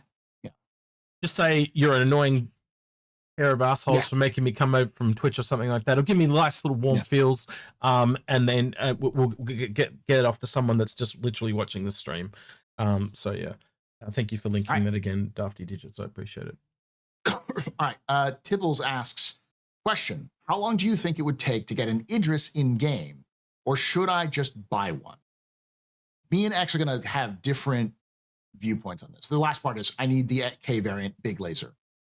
So what was the question? What's the best version of the Idris? Should they how long is it going to take to get an Idris in game, and should they just pull out their credit card and go swoosh?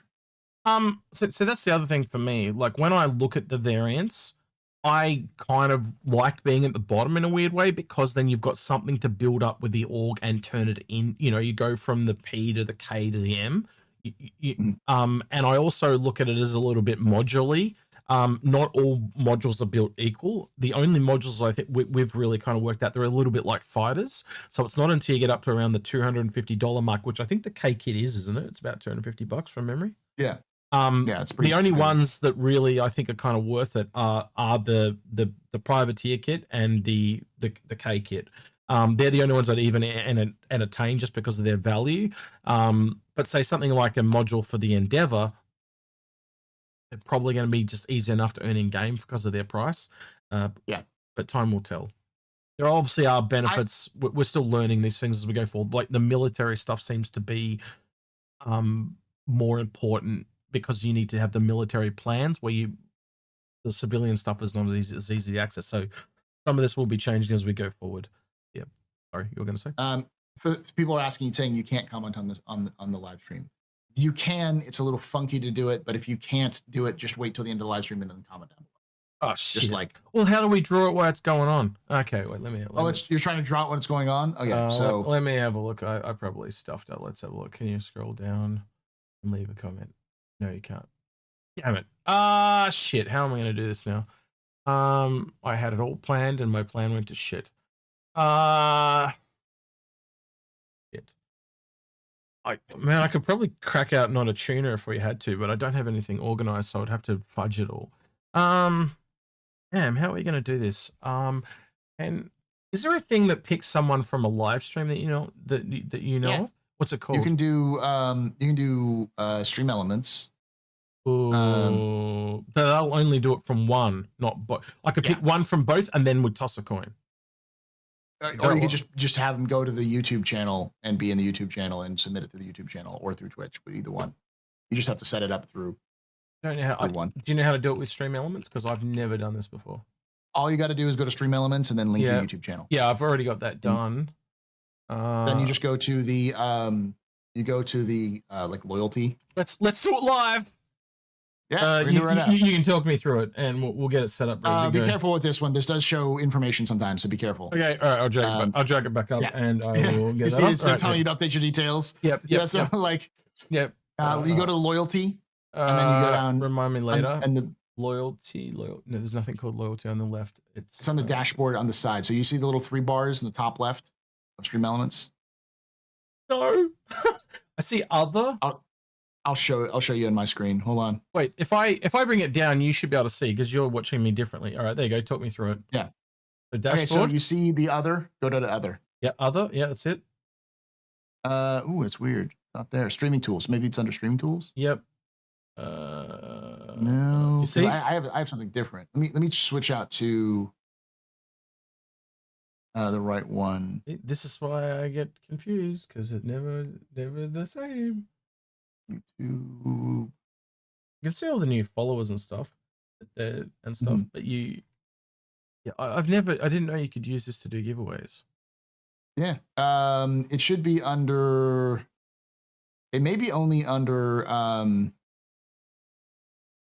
Twitch, because I know the Twitch version has it, but I don't see it under the YouTube version for whatever reason. Okay, so maybe we can't do it that way. All right, give me a minute. I'll try and work out some stuff in the background. But yeah. Well, no, I don't want to get hacked again. No, I don't. No, I do not want to get hacked. Someone mentioned that. Don't give me flashbacks, please. That was an awful time. And I still have people message me going, "Oh, I'm so sorry you got hacked," and then I have to tell them, "Oh yeah, we've had it back for weeks." I got a message on WhatsApp from someone of all places. They're no longer on Discord because they thought my account had been hacked. I'm like, so you're only talking to me on Discord? It was like a bit weird. But, so yeah. Stream giveaway. Can you do the next question for me? Sure, I will do the next question because this one was. I'll finish up my answer on this one. I am of the belief that for large ships, don't buy them. They're not worth it. Because when you're looking at the I know that's why I say we'll probably disagree on this one because I know you're a big buy big and earn down. Yeah, but fine. I think the biggest issue with buying it in game with buying it with cash is having the resources to support it. I never said anything about buying resources. I never said anything about buying it with cash. That's what the question was. The question was buy it now in game. Buy it now or buy it in game is the question. Like, how long is it going to take to earn in game? So should they pull out the credit card and swipe? So way back in the beginning, Chris literally said, like, I interviewed him at PAX, right, in 2014. And when I talked to him, one of the things they essentially alluded to is if you have an org level ship, so let's take the Idris, right, because that was out at that time, right? Now, how do you make a ship purchasable to fund the game when the ship is designed for 10 people to purchase? You can't, right? But he literally said to me, and I'm trying to remember the conversation because it's that long ago, but he said things like the Javelin will probably, the Idris will cost 30 times what it costs right now in game, right? So if you kind of work that out, right, when you buy it now, does that mean a Javelin or an Idris goes up 30 times in value? You see where I'm coming from, right? So you're essentially, the bigger a ship is, the better value it is to purchase with cash. Because by the same token, he went through and said an Aurora won't really go up in value. A Constellation will be to 4 to 5 times in value, and the Idris will go up to about 10 times in value. So when you work that all through, you are better to buy a bigger ship because it's going to. They are designed for org level play, so they're designed for multiple people to buy in game. But in the real world, only one person can buy them. And that's where the value proposition comes from. It's you essentially are removing a lot of that grind, but as I think you're going to imply, there are 10 people grinding for it, not one. So yes, I can see where you're coming from that perspective. But again, you're stopping 10 people from grinding, not just yourself. So it's also not the end of it. No. When you purchase an Idris, the Idris is now going to need to get upgraded, and it's going to need to get the different tiers of crafting. And so buying an Idris right now might feel good, and it might be good for you. Be like, well, now I have the Idris, and it might work in even the short term of the game. But as the game evolves, you're going to have to evolve with that ship, and it will become a resource race to make sure that you are feeding this thing money, resources, and fuel. I think it also gets worse depending on the ship. For example, a Pioneer sucks in everything around it. But an Orion puts out lots of things, right? So it is different for different ships as well. I think the other part is everyone's is worried there's not going to be enough people to play this game. I think there is going to be enough people. I think all the new people that come in, they're going to see that, well, I can mine in my Golem, or I can jump on an Orion, do the same amount of effort, and make 10 times as much money. So the big ships being there, I'm not worried about the crew stuff, but the other part of it that I know that you talk about and Algrid does worry about is what am I going to have to play? What am my progress going to be? What am I going to warp to? How are you going to do faction gameplay with an Idris when and like you also have to have other people with you, and you have to have the resources to run it. Like, you know, you're not doing a level 1 bounty in an Idris. And when I say this, by the way, right, I'm generally speaking. So let's just take an Orion for an example, right? Yeah. Rather than having like a Golem and a Mole and a Prospector, you'd be better to roll those two together and just have one big ship. Now, I'm not saying go out and buy an Orion, a Pioneer, and a Reclaimer and stuff like I have, but I think you are far better to have one big ship than multiple small ships and earn down economically from that perspective. So if you are really into mining a lot more than you are, say, into combat and salvage, then maybe double down, go into an Orion and earn down to the salvage and combat ships that you want, because of the value perspective of what that ship is actually worth. I really like I know we talk a lot about ships here and it seems like we're all kind of white knighting in that and stuff, but realistically, I don't think you need anything beyond a starter ship. I can't agree with Space on that. But when you've been here for a decade like we have, you buy, like, you have a lot. Paul, you don't go out and just slap down $500, do you? I don't either, but it builds up over time and you put in money here and there. And man, I looked at my account the other day. I had 139 CCUs. I have a problem. I've brought way too many because that is literally the definition of $5 to $10 here, and I've now got over 100 of them. I don't have. I think I've got like 15 ships. Why the hell do I have 139 CCUs? It's literally ridiculous. So my point still stands, though, right? It's more of a I've been here for so long. I support the game and all that type of thing. But once you have spent that amount of money, like once you go into concierge, how do I go about spending that money in a much better fashion? Rework it from being all these little fighters and turn it into something that is better value. So at least you're getting better value for the ridiculous amount of money you've spent. I would never actively encourage someone to come along and just dump $5,000 in it. We've seen it. We've seen people come along and they've dumped $5,000 and they're like, oh, and I want to spend another $5,000. I remember this one guy, I can't remember his name now, but we did a fixed wire fleet with him and we literally said, look, if you can afford another, I think I worked it out, it was like $590. I can literally turn that $5,000 worth of ships into the $10,000 worth of ships that you wanted to do, and I could do it today. And he's like, yeah, I could stretch that. And we did that for him. And he walked away extremely happy because we'd saved him closely akin to like $4,500. So he was really happy. So it's not about what's better. It's essentially just better value. I think that's the other thing I'd stress. And I got into an argument the other day on a Discord. I won't mention the content creator, but one of his friends started arguing with me that money has nothing to do with what makes the ship the best, right? And I think it does, because you can have two ships that are very similar. I look back at what we were talking before, the Starlancer Max versus the Raft. They are very similar in spec, but the price instantly puts the Starlancer Max out of the competition, right? And that's where I'm coming at. And this person was just a bit delulu, and he wanted to win an argument, and I just wouldn't have it. And I ended up walking away from the Discord, and the other content creator was really annoyed at me. And I said, dude, I've seen this argument before. That guy was arguing just to argue. And I just walk away from people like that because they're not in, what do you call that? Good conscience. So yeah. They're not arguing in good faith. Yeah. Well, it's always great to have a healthy debate, right? Like me and you do it a lot, but you and I will remain friends. Like there are times we get quite vocal, me, you, and Ingrid, right? And we'll have a bit of a yelling match. But at the end of the day, we'll come to each other. Sorry about yesterday. I felt like an asshole. Yeah.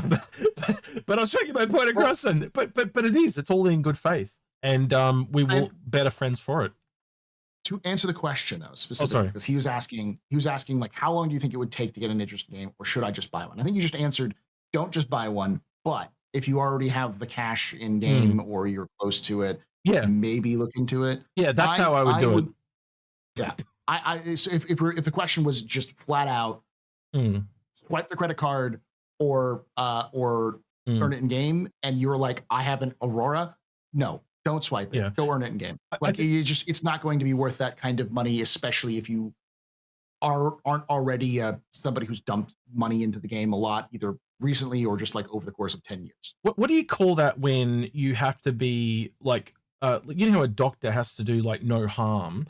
It's kind of like, I think CIG needs to do that a little bit with the selling of ships, because one of the things that was really obvious to us when we talked to Ben and John, as Ben was saying, he talked to someone earlier at the CitizenCon, and they were saying that every person in their org a pioneer, right? And that what that implied to us straight away was like, well, you need one pioneer for an entire org, right?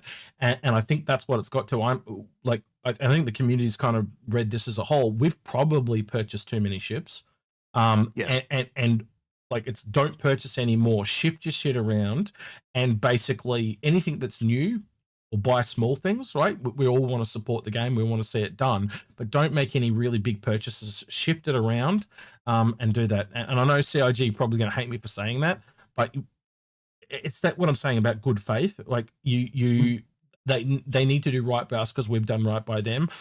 But I think a lot of that happened. You remember when all the wallets closed because the stuff with LTI, and there was like 4 years went past where most people didn't spend a goddamn cent. So you do right by us, CIG, we'll do right by you. And I think in good faith, you kind of want to come out and say what those ships are really targeted at and designed for. That's one thing we kind of realized when we sat down with John and Ben and actually just talked to them. The things that they would say were just simple and elegant, but the way they're done in the shows, they're very structured, but they miss some really basic core tenets when they talk on those shows. Yeah, and it's just really obvious, and it was kind of refreshing just to, they'd say stuff, and it's like, of course it's like that. That's obvious, but it was just you don't get that in those very structured shows. So, anyway, it's hard to see some of those. So I'm moving to the next question, which is Atzilla asks, could the NTC be a vehicle that has rocket artillery trailers? That's what we were pointing out. That's probably the MTC, not NTC. Yeah, but yeah. I would expect that there's probably two variants. Like again, moving forward, I did say this about the Golem. I'd expect to see almost everything that comes into the game is designed with a variant in mind. Or a module or something like that, because again, it's low hanging fruit. And why make an asset when you can use it multiple times? And I'd say think back since around probably the cutter came out, where you can add a fin or a different thing to the top, and the whole ship looks drastically different for very little extra work. And the Fury is a good example with the shield on it and the missiles on the outside. So just small little changes, and it feels like a whole new ship. It's essentially their whole system of when they talked about what do you call it, when you procedural generation.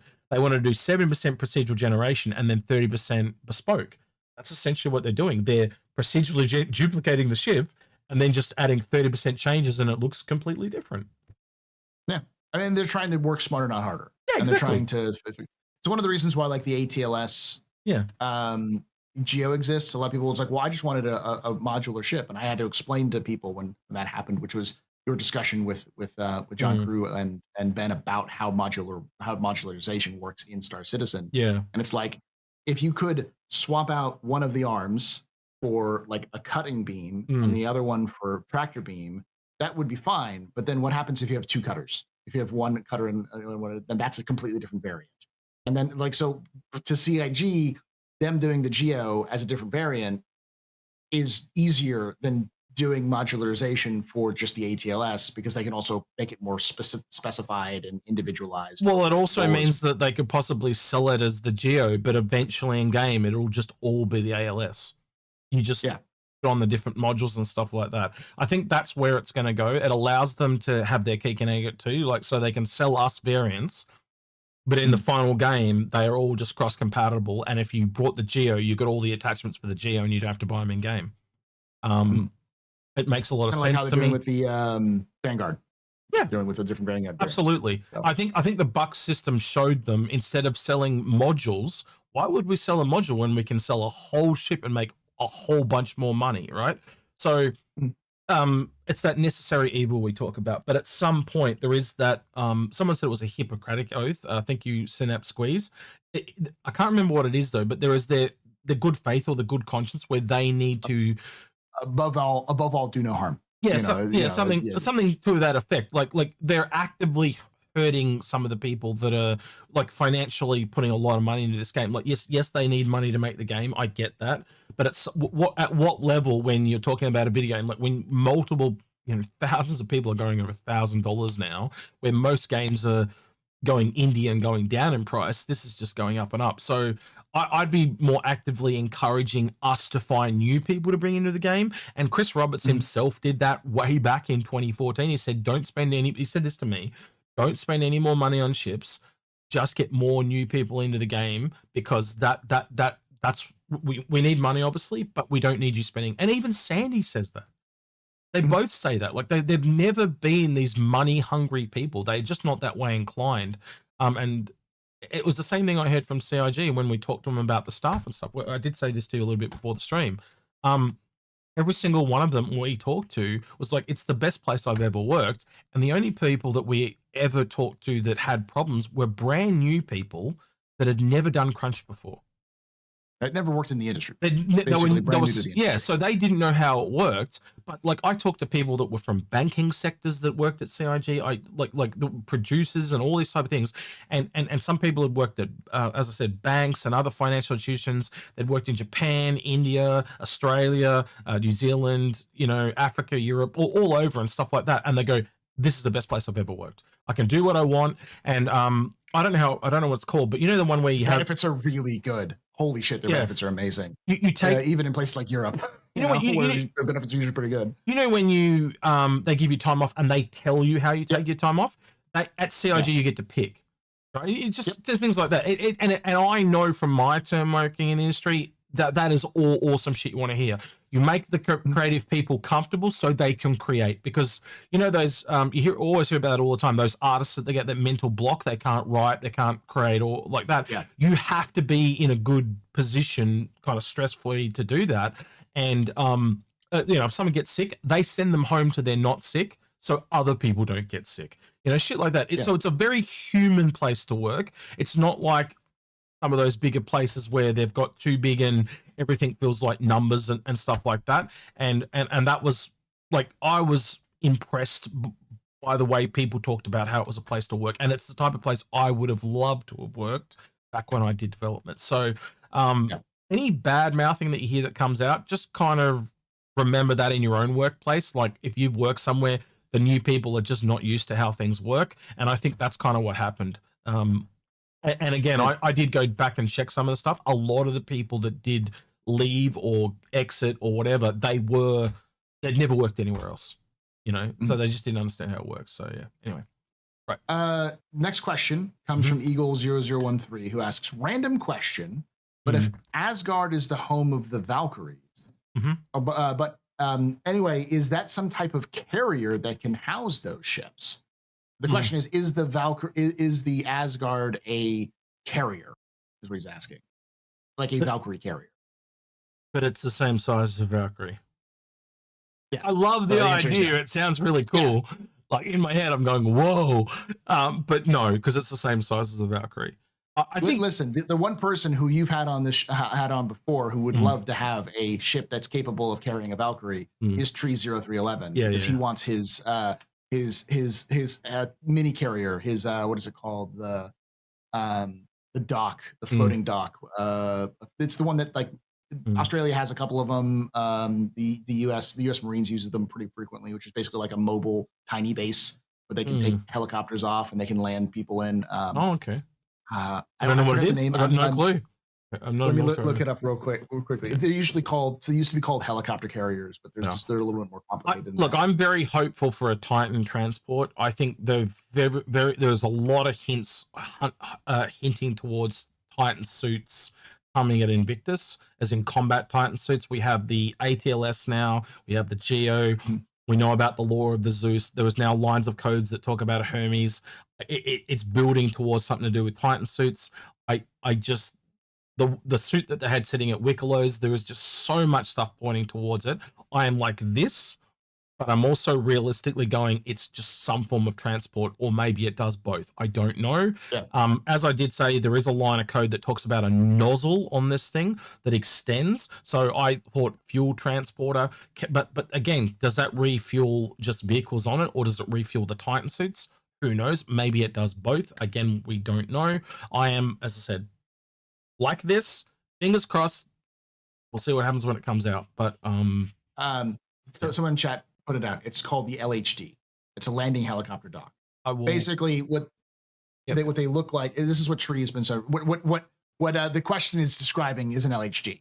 The idea that you can house a bunch of Marines in a ship, and then when you want to deploy those Marines, you get them into a ship and then fly them off. And in real life, it would be like helicopters stay on the top deck, and the bottom decks are used for like crew quarters, machine shops, armories. They have vehicles at the very bottom. Is it this thing here, the LHD? Yeah, something like that. Craft?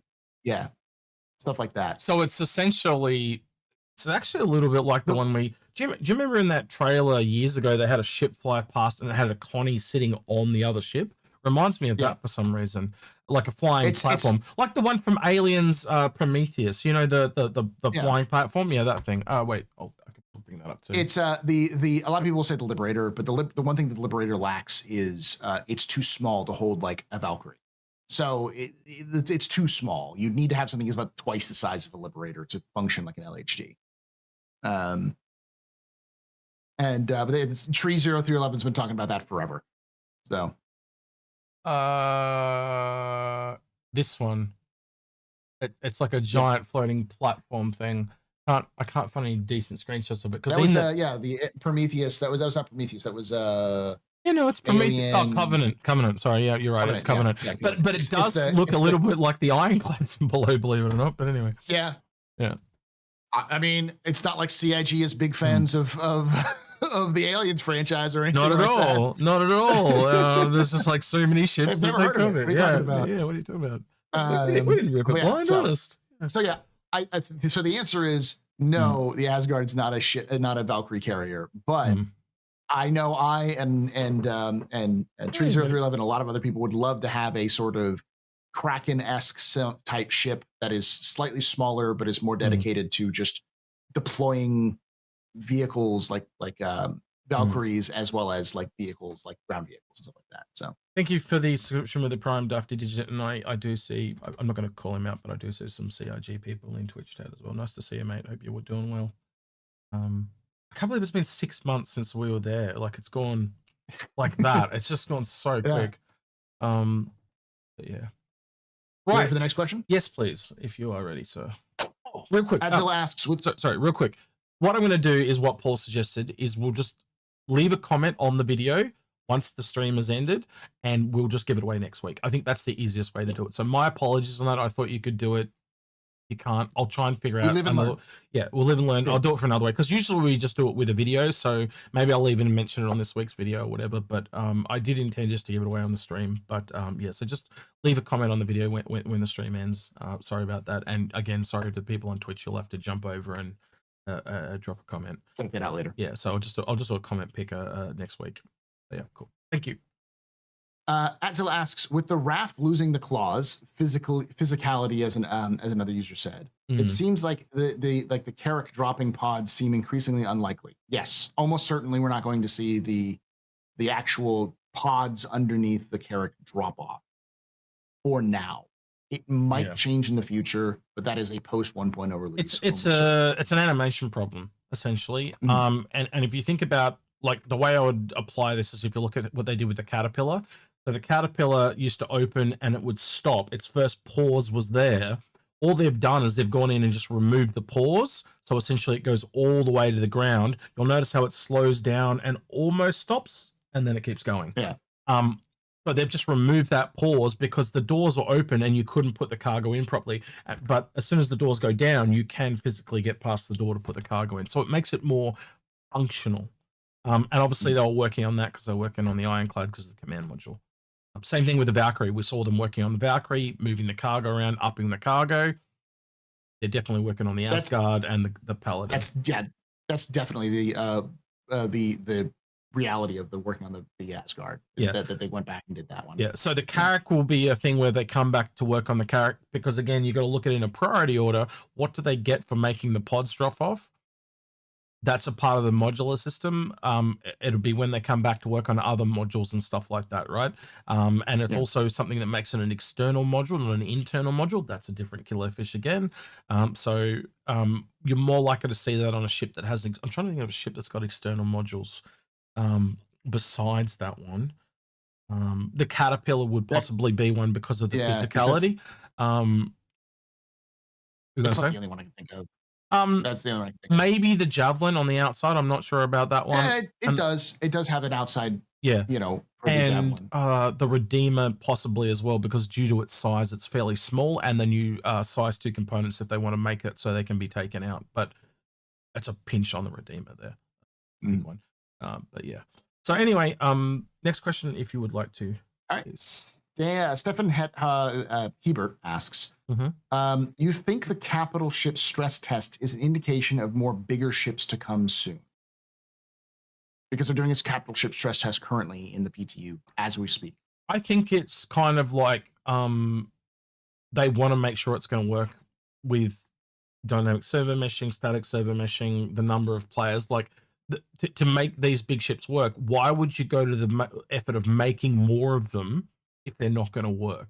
You know, they need to know how these systems work. They need to know how many servers they're going to have to possibly allocate. Because again, like they said, they wanted to eventually have it so you could have 100 people in a room, walk out the corner, walk into the room next door.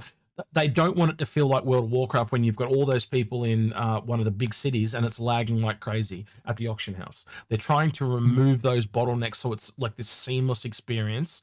They can have all the AI moving. Mind you, if you had 100 people in one room, all the AI would be T-posing because they'd have no memory bandwidth. But you get my whole point, right? They are trying to remove that feeling of, oh, I can tell him in a game because it breaks the immersion because all the AI T-posing, right? Ironically, we're going through all the problems with other games as we get to the solutions for our own games. So, yeah. it's kind of normal because a lot of games have most games suffer from similar issues because they all have to tackle the same issues, but every game is built differently. And because each game is built differently, even things that seem like, well, why don't you just do this? This game does this. It's like, because that game was built with this in mind. This game was built with this in mind. So the same solution may not be the solution, like mechanically, engineering wise. You're elegantly kind of explaining the problem with Star Citizen is the fact that it's a sum of its parts. It's got so much different tech in it, new tech, old tech, and combining of tech, that it just causes all its own issues. Yeah. And that's one of the reasons why this year is all about optimizations. A lot of people think, oh, so the games can run better. It's like, it's mostly about making the mission system run on all of the other logic that exists, and making sure like the transit system runs on all logic. It might fix the problems, the bugginess, and some of the issues, because those issues are just there because they're legacy. But most of it is just, we need to bring this up to the standards we already have. So it's more, I've heard another former developer in my chats before describe this as hardening rather than development. It's hardening the systems they already have. I think, like you though, it's also got a lot to do with the release of Squadron. You cannot have Star Citizen there looking like this buggy mess trying to sell the single player. You want to have this going, oh, they've at least, this is in a decent quality. I'll check out the single player.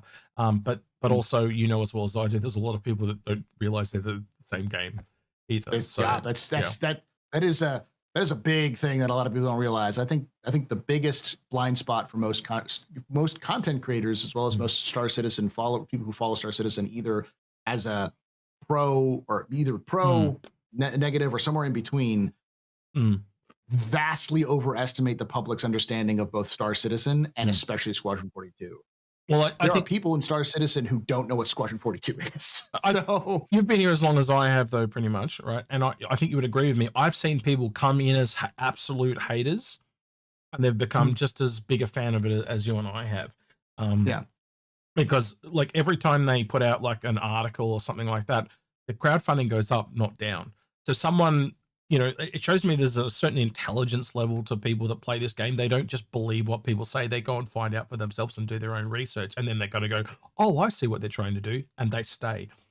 You drop in any big, massive streamer's chat and they drop Star Citizen, you'll just see Scam Citizen straight away because it's the easy dig, right? But when they actually go out themselves and check it out, it just shows it's to me a lot easier to look at it from the outside and say this looks like a scam than it is to play it and look at it and go, oh, because it requires more experience and no one's got time for that. I mean, there's a lot of Star Citizen fans who don't even have time to follow all of the production that CIG puts out there. Like they require people like you and me and Board Gamer and Space Tomato and so many other content creators who constantly do updates. I don't even, and I'm not even able to follow all of the changes that are happening in game. And I rely on other people like 5-Star to the shadow patch notes to get through those sorts of things. It's too big now. Like I keep saying that. Like we used to pride ourselves. We need specialists. Yeah, we need specialists for each part so we can understand it. Why we're building that group, isn't it? That's why I've kind of pulled you, Space, Loken, and all that in, and that'll expand over time because we want to have a big group that can kind of cover it all. But it's just growing at such a rapid rate that, like me and Agrid, essentially, I think you've done it as well. We moved from trying to be perfect and remember everything as possible to, if we get it wrong, just tell us what it is and we'll find search for the truth rather, because it's just too big now. And as you said, specialists like John will come in and John will be our mining guy. I'll definitely go out and find a salvage guy as those gameplays comes along. I probably need to go out and find a combat guy. I think I've kind of already found that in SA though, a lot of the military stuff. But combat being so big, I can always get multiple military people in as well. So it's going to be really interesting. I think going forward, you'll see a lot more specialists come in, as you said. Yeah. All right, let's move on because we've got a lot of questions. So we can we may not answer them all. How long you want to do? I'll go until you tell me to nick off. How's that sound? So we can do a longer stream if that's what you do. I normally only go about 3 hours, so we're about 3 hours is fine. 2 hours and we're coming to 2 hours and 10 minutes. But I'll go as long as you want to go until when you're sick of it. We can go longer if you want. Michael Mansfield asks, what variants of the Intrepid do you think there will be? This is a good one. I've had so many good suggestions from people on this one. My answer is always the same because I'm a one-trick pony. Yeah, I know. If it's either It's either big stompy mechs or it's smuggling. Hmm. And I still maintain that the Intrepid is the best smuggling ship that CIG has not made a smuggling ship. Well, I look at how it's laid out, right? And I look at the gameplay. We know that the bounty hunting pods change to be horizontal, right? Mhm. And I can't get but the fact that it's got two perfectly horizontal areas. So I thought it'd be good to hold two SCU areas, yeah. a bounty hunting variant. It's around about the same space as the Avenger. We need a competitor in there. So it's basically the Hawk, the Avenger, and it. I also went medical as a possibility because of the same bed thing, a hearse or something like that. Also, just the way it works, like you could also have a vehicle carrying variant, like the Pulse and stuff like that. Just the way it is, there's something really weird about how those perfectly two, because like realistically, if you wanted to make that better, well, no, it's 4 SCU on each side. Wouldn't you put them together and have 8 in one block? And they didn't do that. The fact that they split it up tells me it's got something to do more with the function than the form. It's just a little weird, like, because again, you could just put the engineering terminal on the other side and split the components, but they didn't did that. They put it front and center, right, and split the cargo instead. So there's just something there, right? I don't know what it is, but you guys go look at it. There's some weird stuff going on the back of it that doesn't line up with the, and I'm talking about externally here on the back of the ship. It doesn't look the same as the other spirits. They tend to have engines off to the side and stuff. This thing's got some weird things going on the back. We just have to wait and see. But I think the bounty hunting one's the one I'd put my money on if I was putting money down. But I have heard some ones that I've probably forgotten more variants that I've heard about than I can remember. Oh, the bomber. Yeah, that's it. Thank you, Cupan. The bomber. That makes a lot of sense to me as well, because you could just have 2 bombs and they just drop straight out. Again, because they're long and thin and you could just push them in. Yeah, thank you, Cupan. I do appreciate the reminder there. But yeah, I don't know. What about you, Paul? Any of those? Those all sound good. I mean, there's so many options you can do because of the layouts. I do think that some people said info running could work. Yes, you can just swap out those 2 back ones for just again that component area, put in the computers and stuff, and then the connections on the outside do look a little bit like data ports that are on the Herald. Yeah, I'd agree with that 100%. Goes in line with the MSR as well, to be honest, because it's also a data runner, a data runner, and it's Crusader. Yep. Bombers make sense. You can make a missile variant, so that you swap those 2 cargoes up for deployable missile tubes. So like you can have more missiles that are specific for them. E-warfare could potentially be in there. Though typically what CIG does with starter ships is instead of doing a super dedicated thing, like it's not like E-warfare, they will do a generalist.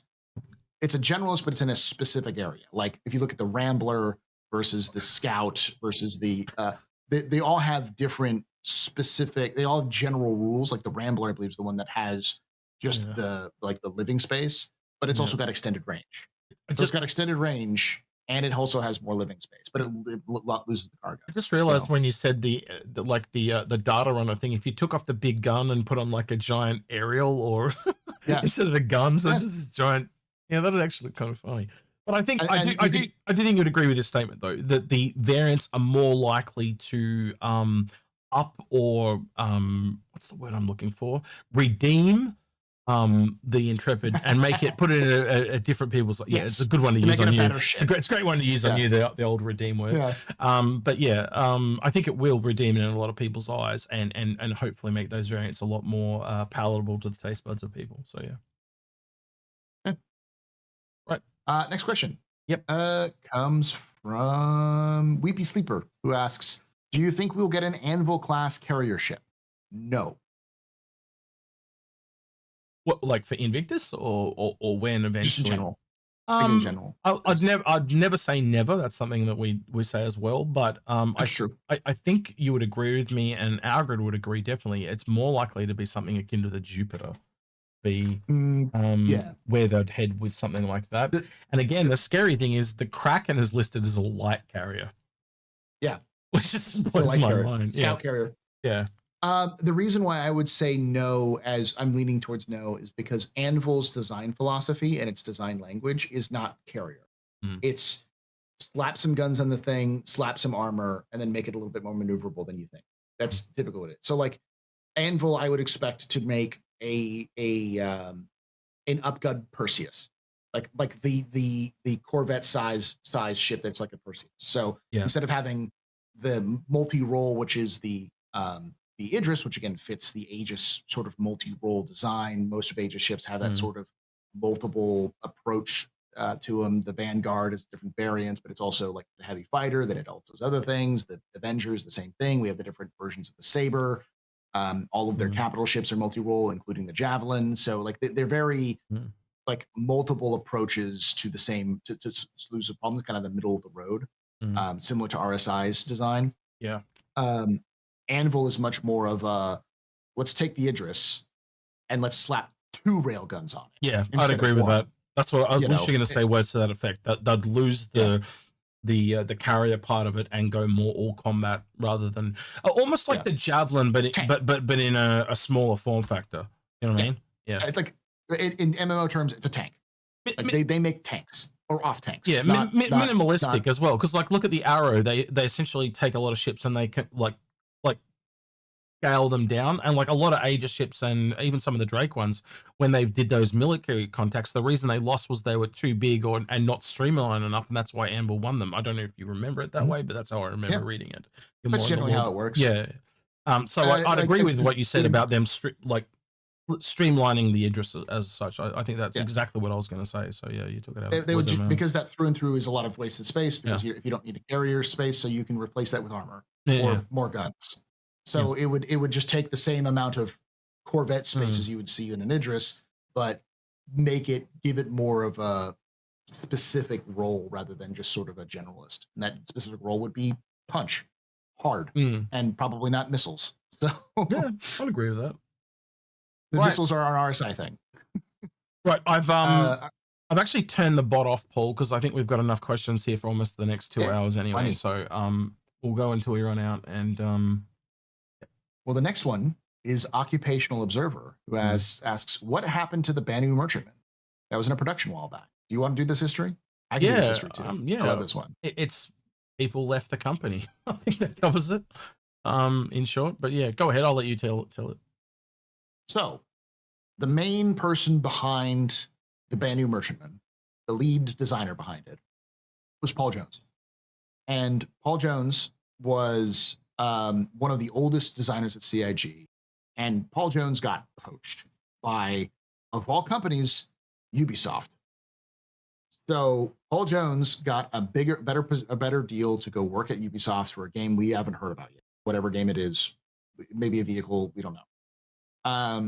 There's so many jokes that I can make right now. Anvil Shadows, Porking the Beast. Oh yeah, yeah. Well, he seemed to reference this was some sort of vehicle, if not like spaceships that they're asking to build. And there's been a rumor. I wonder if it's open world spaceship game. Beyond Good and Evil. Beyond Good and Evil. Yeah. It could be.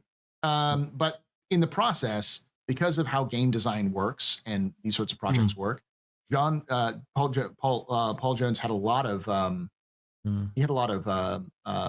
friends who worked at CIG. So when he moved over, he said, "Hey, do you want to come work with me in Ubisoft for this team?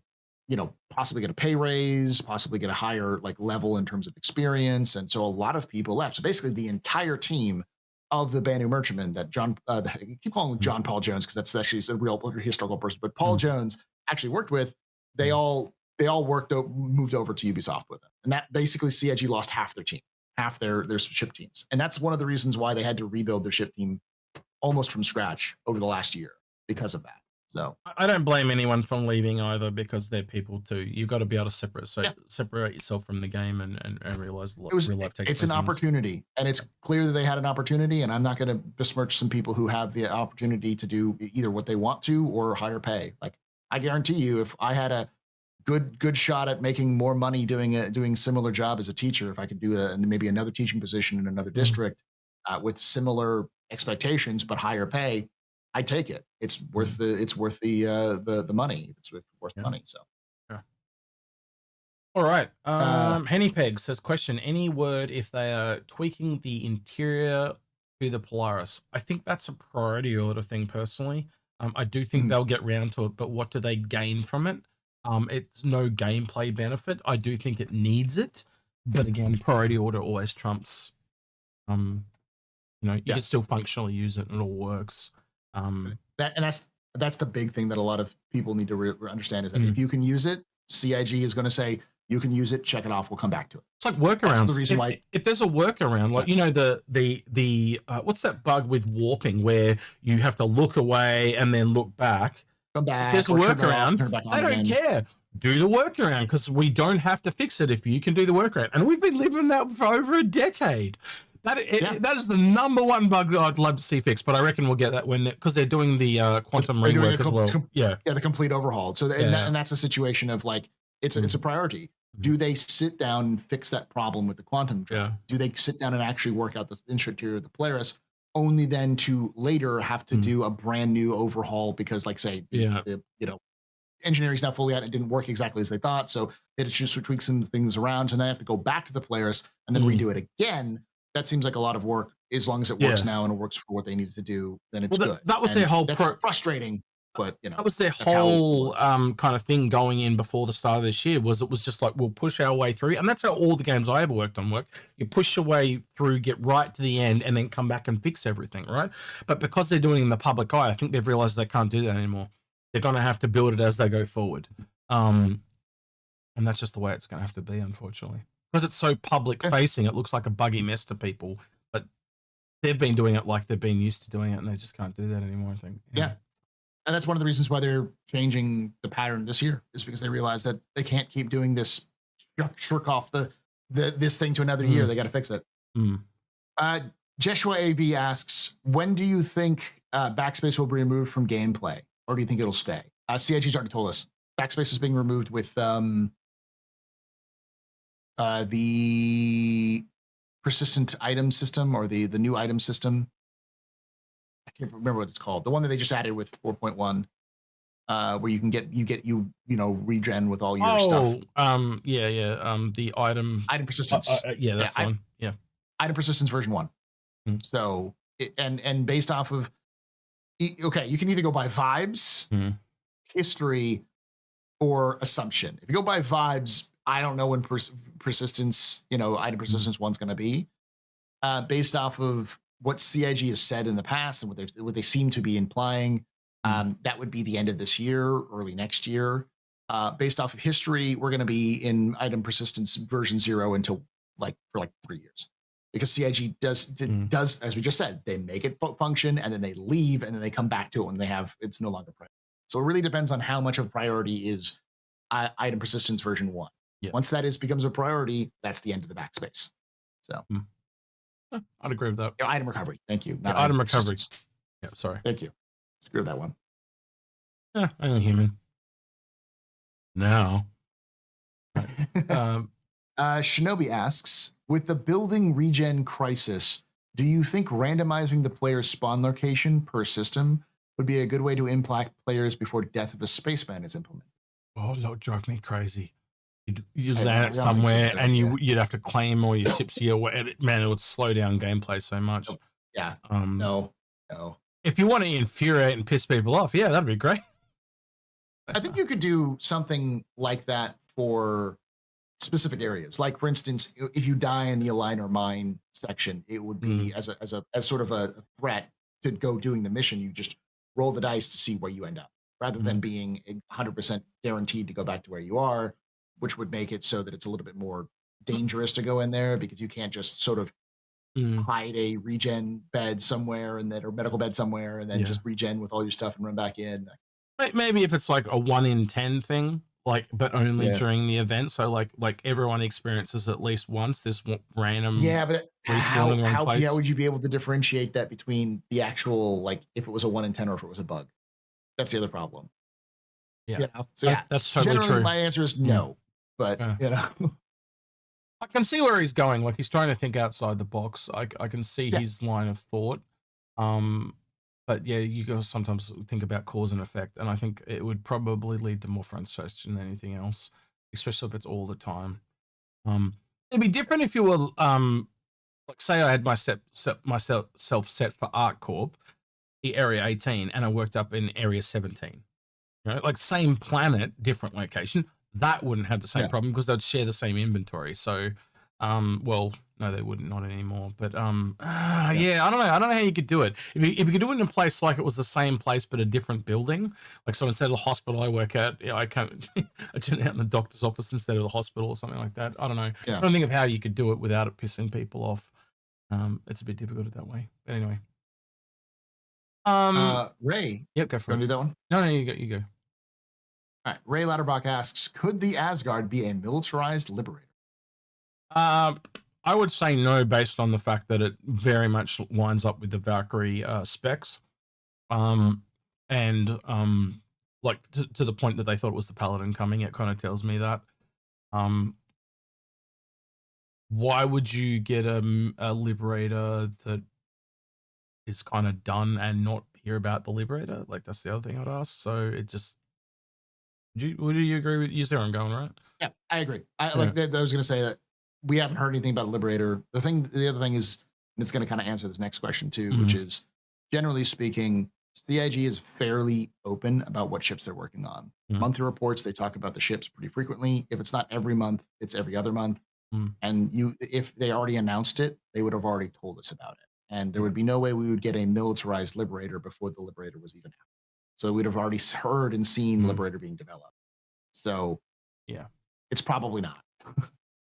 Because that leads us to the next question, which is how likely will the third Zeus release at Invictus? That's from Esrix773. Gameplay.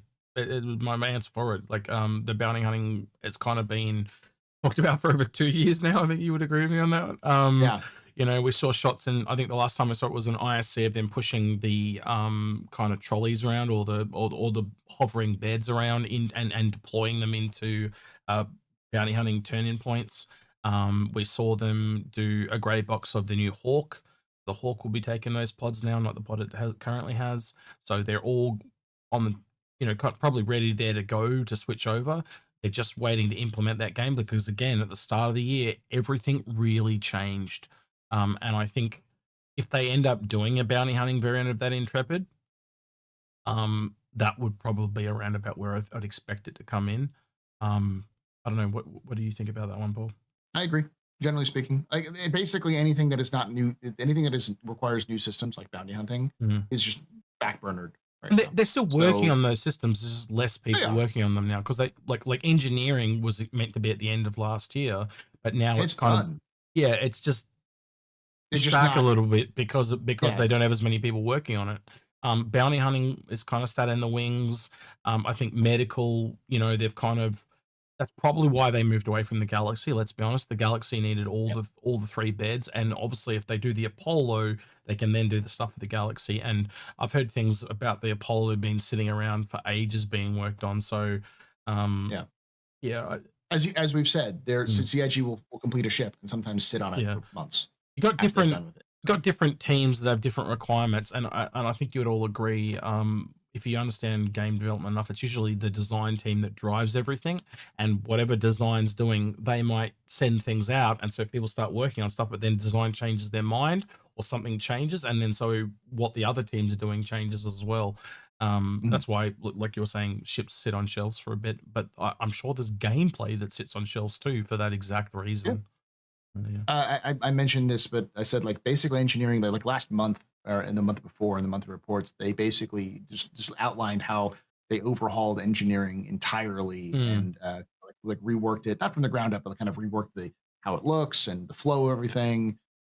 They've also finished crafting and base building, and there's a lot of like things that are done.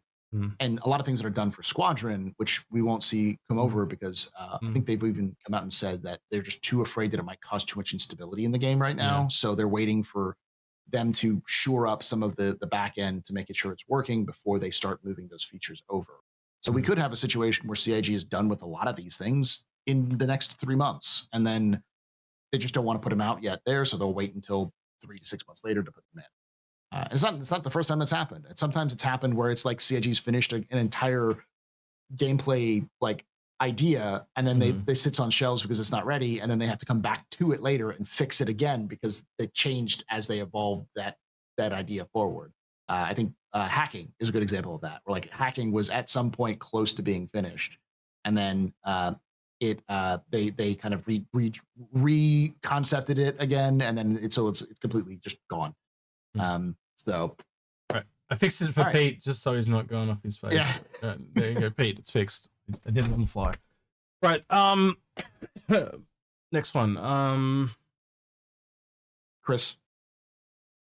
We can go over that one real quick. Someone just asked, did we talk about the Raft? Yeah, we did talk about the Raft. We went through all of it. Essentially, it doesn't look like it's going to be a sky crane anymore. Went through the whole B, a whole bunch of stuff like that as well. So yeah. Right. Chris says, will the Expanse be able to work with the Drake or pods, or will the MISC build be Expanse? Build the Expanse to work with everyone except Drakes? It's a really good question, of which we do not have solid concrete proof. Because it's not just the Expanse, it's also the Starfarer. How do you take ore out of a Drake ore pod and put it into a Starfarer? Now, I'd almost imply, refer to you based on the lore. Are they more, knowing that Drake and MISC hate each other, they're probably more likely not to work with each other? Almost certainly not.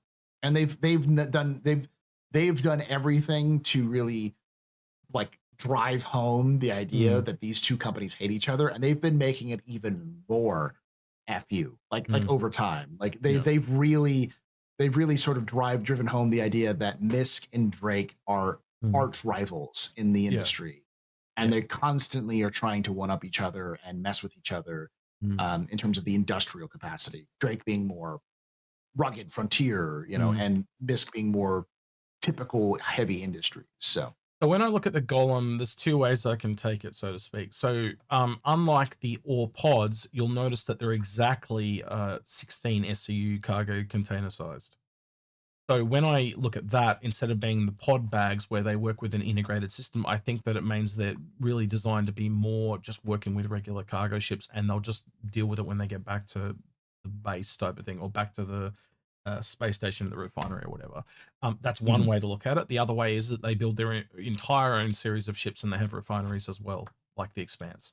And I think, I don't know, where do you lean in that? I tend to lean towards more the earlier one, because they happen to perfectly fit with regular CU cargo containers.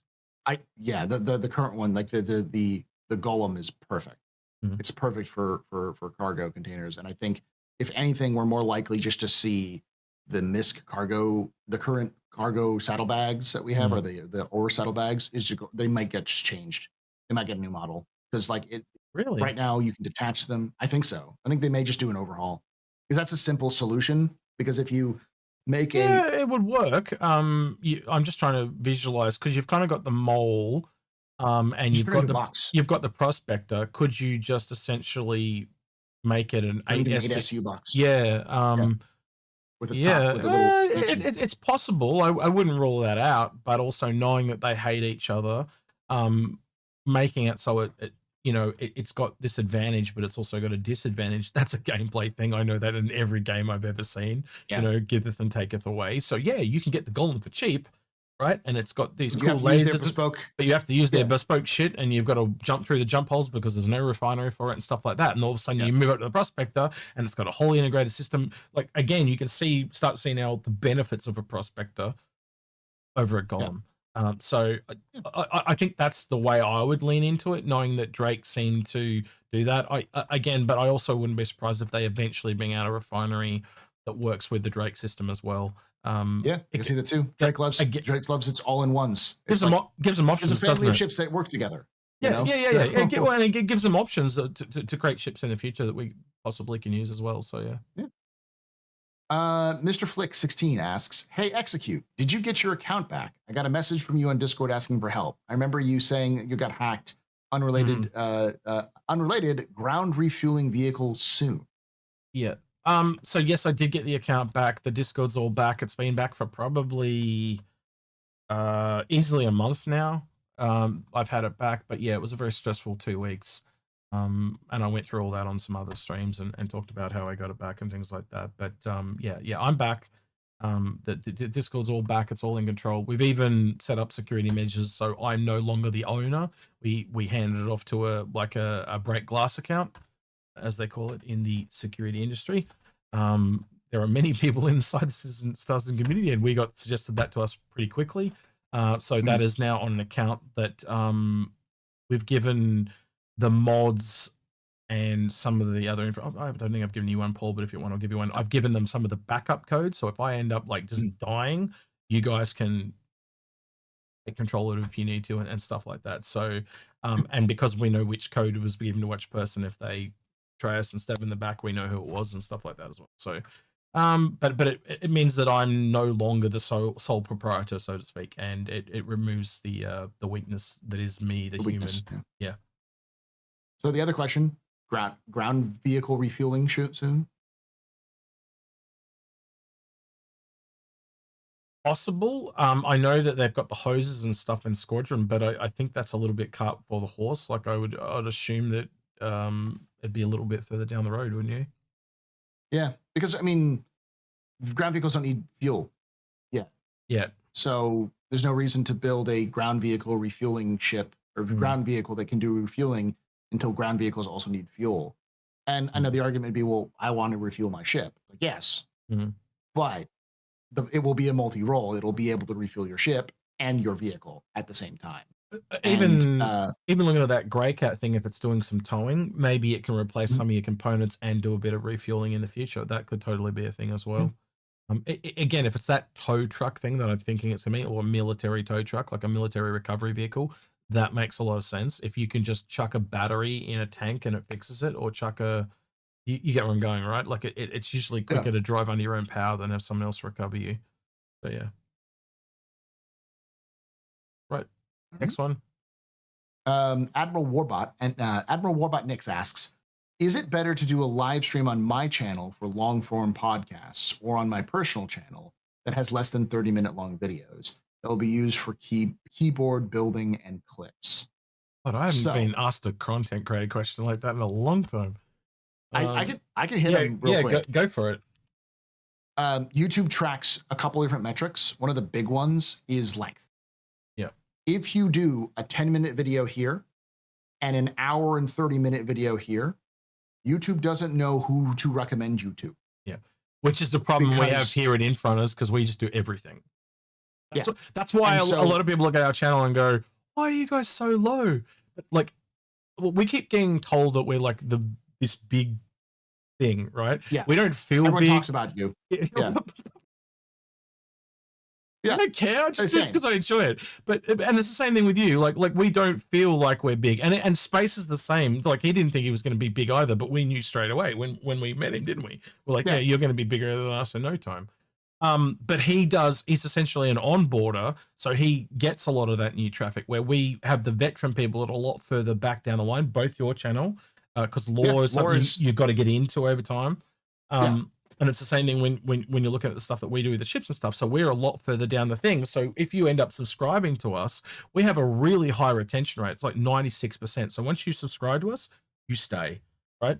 And then you'd get people that are like the onboarders. They would probably eventually get sick of them and move on or change and stuff like that. So that's why they tend to have a higher subscriber count than us. And so that's the thing. It's one of the reasons why I'm doing the captain's table as a separate video, separate channel, because the captain's table is routinely an hour to an hour and a half per section. So if I break it into 2 sections, it's an hour and a half. If I do a monthly report video, it tops out at 45 minutes, but it's typically 20 to 30 minutes. So the people who watch a 20-minute video and the people who watch an hour and a half long video are not the same people. And I'm just too lazy to do all that. I can't be bothered. Yeah. So if you already have a channel that does 30-minute videos and you have a podcast you want to do that's going to be an hour long, it is probably better to just live stream it and leave the VODs up. It's YouTube treats that a little bit differently. And if you want to do recorded podcasts, do a separate channel entirely for the podcast. The difficulty for that is you have to stay consistent with the podcast now, because it is now its own functioning ecosystem. And if you do not That's the upload very problem. frequently with that podcast, Yeah. then that channel will die. And that's one of the reasons why we didn't want to do our thoughts on IRC, because IRC only does 5 months of the entire year. So you'd only have 5 months worth of content and the channel would die. You know, I know there are other people out there that do reaction content as well. And they have to react on other things. I know people that start out doing Star Citizen and then they do all this other stuff. And I was like, I don't want to do that. I just want to do what I do. Yeah. So it was either chop the react stuff or make a whole second channel. And I just, we just chopped it. It was just easier for us. So I'll read the question again real quick to make sure. Is it better to do a live stream on my channel for long-term form podcasts or on my personal channel that has less than 30-minute long videos that will be used for keyboard building and clips? I think the answer, the answer is as long as you have enough content to keep them both going, split them. Yes. Yep. That's the key. Yeah. It's split them, and if you can't, then live stream isn't bad as long as you hold the VODs, because YouTube doesn't treat them the same way. The other thing is your podcast about keyboard building, as is your videos? If they're the same content, then YouTube is really stupid. It has the collective intelligence and awareness of about a 5-year-old. So Paul, I'll let you take the consultation fee, and you can just send me my 50% once he sends it to you. It's all good. Yeah, it's all good. But but like, it's effectively, it's very difficult. Once it puts you in a box. Once it figures out what you are, then it will put you in that box, and as long as you stay in that box, it will reward you. But because it's got that sort of, it has problems with object permanence. The look on your face then was like what, a bed stiller, in that you'll go to sleep, and when I put you to sleep, you'll get in that box and you'll stay in that box. Anyway, sorry. And but if you thrown off there for a moment. But if you, it also has a problem with object permanence. So if you don't do work, if you drop off at any point, YouTube just pretends you don't exist anymore. You've done this way too much with the capsule stuff. You were just now permanently. I have. I was doing it for the whole time. Yeah. Capsule. Yeah. Someone's gonna come on there and throw you off and call it a box or something, or like every different storage container under. Like that's what you should do every week. It's a different. So it's not a capsule now. It's a box. Now it's a trapezoid. Just now it's a shipping container. Yeah. It's a sterile box or whatever. Yeah. All right. Where are we up to? No, that's that's a good question. Robert TJT. Yeah. Raft best medium cargo now. No, well, it's the whole B. It really depends when the whole B comes out. But the whole B isn't out yet. Yeah, I would say for now. If it said for now, yes. Now, I can see where he's going. I'd say so, especially for its cost, like in-game cost and actual purchase cost. What was it? 192, wasn't it? 192, yeah. Speed of loading and unloading. Its biggest competitor in the medium would be a Freelancer Max that's at 128. So, and it's no internal, it's all external loading. Yeah, but it also has its own tractor beam. Yeah. I'd probably have to say 4 now. Yeah, but it's better than even the Connie Taurus, I think, at its current rate, because the Taurus, I don't think, has much more than that or around that. So it was 96, or no, it's a bit more because it's the that one. It's below 200, I think. Let me look it up. It might be. I'm thinking 192 for some reason, but I look. I'm just going to Google it because I have not been in the Taurus in a hot minute. Wiki starters. So used to typing wiki, I forgot to say. What is it? 174. So, 174. Yeah. And it's 96. I think it's the normal Connie that's 96. Is that the one? Why I've mixed it up? Yeah, the normal Connie is 96. The Andromeda and some of the other ones. I like this. I'm doing the dangerous thing and trusting chat, because chat said that it has a tractor beam now. So it's like if it does have a tractor beam, yes. If it doesn't, then the Taurus still has its beat in terms of like it has its own tractor beam. Yeah, but chat also said we're attractive, so we know they lie to us. So, that's true. Yeah. It's always dangerous to trust chat because we haven't done that research ourselves. I haven't done that research myself, at least in terms of going in and checking. But it is a ship that I've been meaning to jump in. Like, there's just other leaks and stuff that came out. It is a ship that I want to jump in and kind of test out. But I don't actually own one. So it also makes it hard to think. It would have been nice if they included it in the freefly, to be honest with you. Yeah. Well, made all these changes, increased it in the freefly, increased sales. You see where I'm going, but yeah, they did not. It would be nice to do that so people could see it. Actually, can we talk about that just really briefly? I know it's on a side tangent, but I think, I don't know. I want to get your opinion on the ships that were included, right? So the other interesting thing is, I don't know if it is now, but this is a new video that as of yesterday was unlisted. I'll double check it again. Oh, I've seen this before. It's been out since 4.1. No. It's new. Oh, maybe they re-uploaded it? I remember seeing this before. It's still unlisted. Look, unlisted, right? Yeah. And I watched it. It's got new footage. It is got old footage in it, but it's also got new footage in it as well if you go through. But I'll leave that for you guys to look. I analyzed it. I couldn't see anything too new. Like there's a thing of a Guardian choir here right at the end. Right there, That's actually not new. That's from the Guardian commercial. Yeah, that's literally from the Guardian commercial. So I think it's just made up of lots of old footage. Then, if that's the case, I've seen this before. Like I swear, it's been up before. So like they maybe just re-uploaded it. Maybe the music license died originally or something. But yeah, so these all look like starter profession stuff in a way, right? So you got the Prospector, the Fortune. Interesting that they chose the Prospector, not the Golem. Yeah, the biggest ship in there is the Core Zone. I think I'm going to be honest though, Explorer. A lot of these ships, very popular ships. I think the only one I wouldn't be sure on is the Fortune, Prospector, the Arrow, the Spirit, the Corsair. These are all ships that I would heavily recommend. Right, so I was really surprised by the selection. This is the only one that throws me off, because I would probably still go Vulture over this, but I don't know. I still was really kind of surprised by the selection. Manufacturers. It has to do with manufacturers. If you look at it, we already have two Drake manufacturers. You have the Cutter and the Corsair, and then that means that you have Prospector and the true, makes sense. That spreads it out a little bit. So that otherwise that'd be three different Drake ships, and it's pretty heavy, in terms of like representation, because the other one's an Anvil, and then it's a Crusader. So well, we had a poll up that like I do little polls on the community tab on our site on the YouTube channel. And I basically said, now that the Fortune's been out and you've had a chance to test it, what you think of it? And it was like 33% of people preferred this over the Vulture. So only 33? Yeah. So the vast majority of people will still prefer the Vulture. I just think there's them being exactly the same price, and this time of being a lot more high design and Drake being a lot more low design, I think that's why they're the same price. But I think you get more functionality in the Vulture. I think you're paying for a higher tech level. I think Misk is the high tech of industry, and then Argo's like in the middle, and then Drake's at the bottom.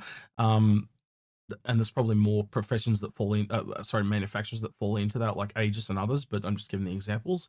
But when I look through this, the one thing I can't find on this ship is the munching.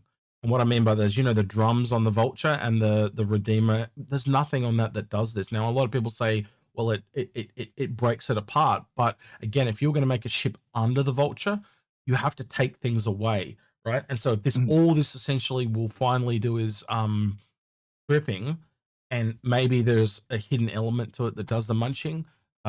Again, it does it.